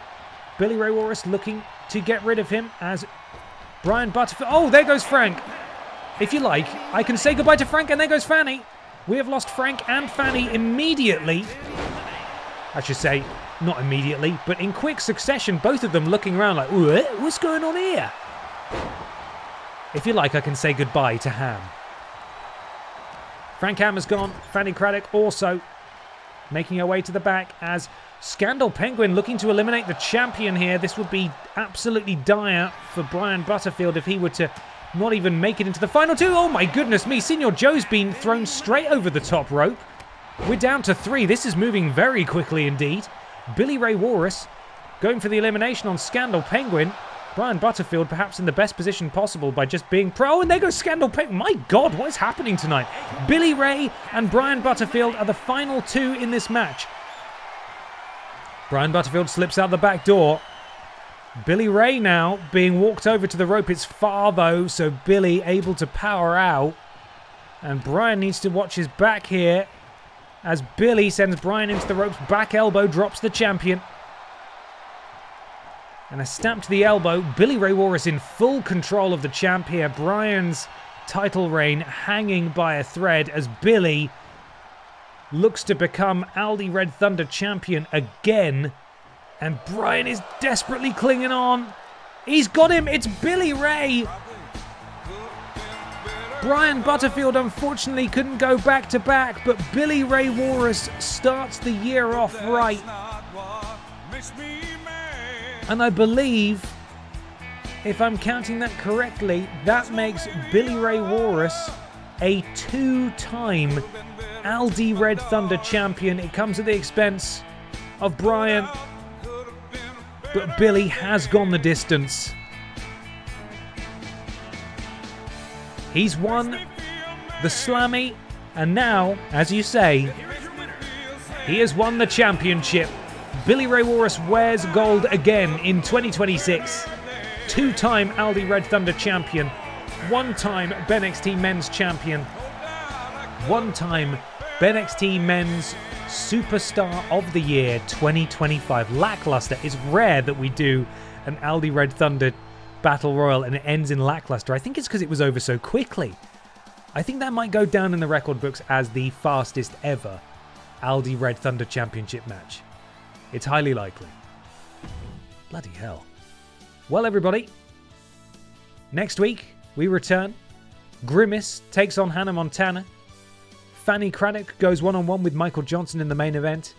And in the next Pip Down, we will be crowning an interim men's Pip Down champion that will face Funky Barbara, the Pip Down men's champion, at the upcoming pay-per-view. All sorts to come. Thank you so much for being here this evening, everybody. I hope you've enjoyed the stream. I will be live tomorrow morning at 11 a.m. playing Pokémon. Do swing by if you can. It would be lovely to see you. From next week, it will be normal. Pokémon on a Monday, Resi 7 on a Tuesday, and BENXT on a Wednesday. That's what we're doing right now.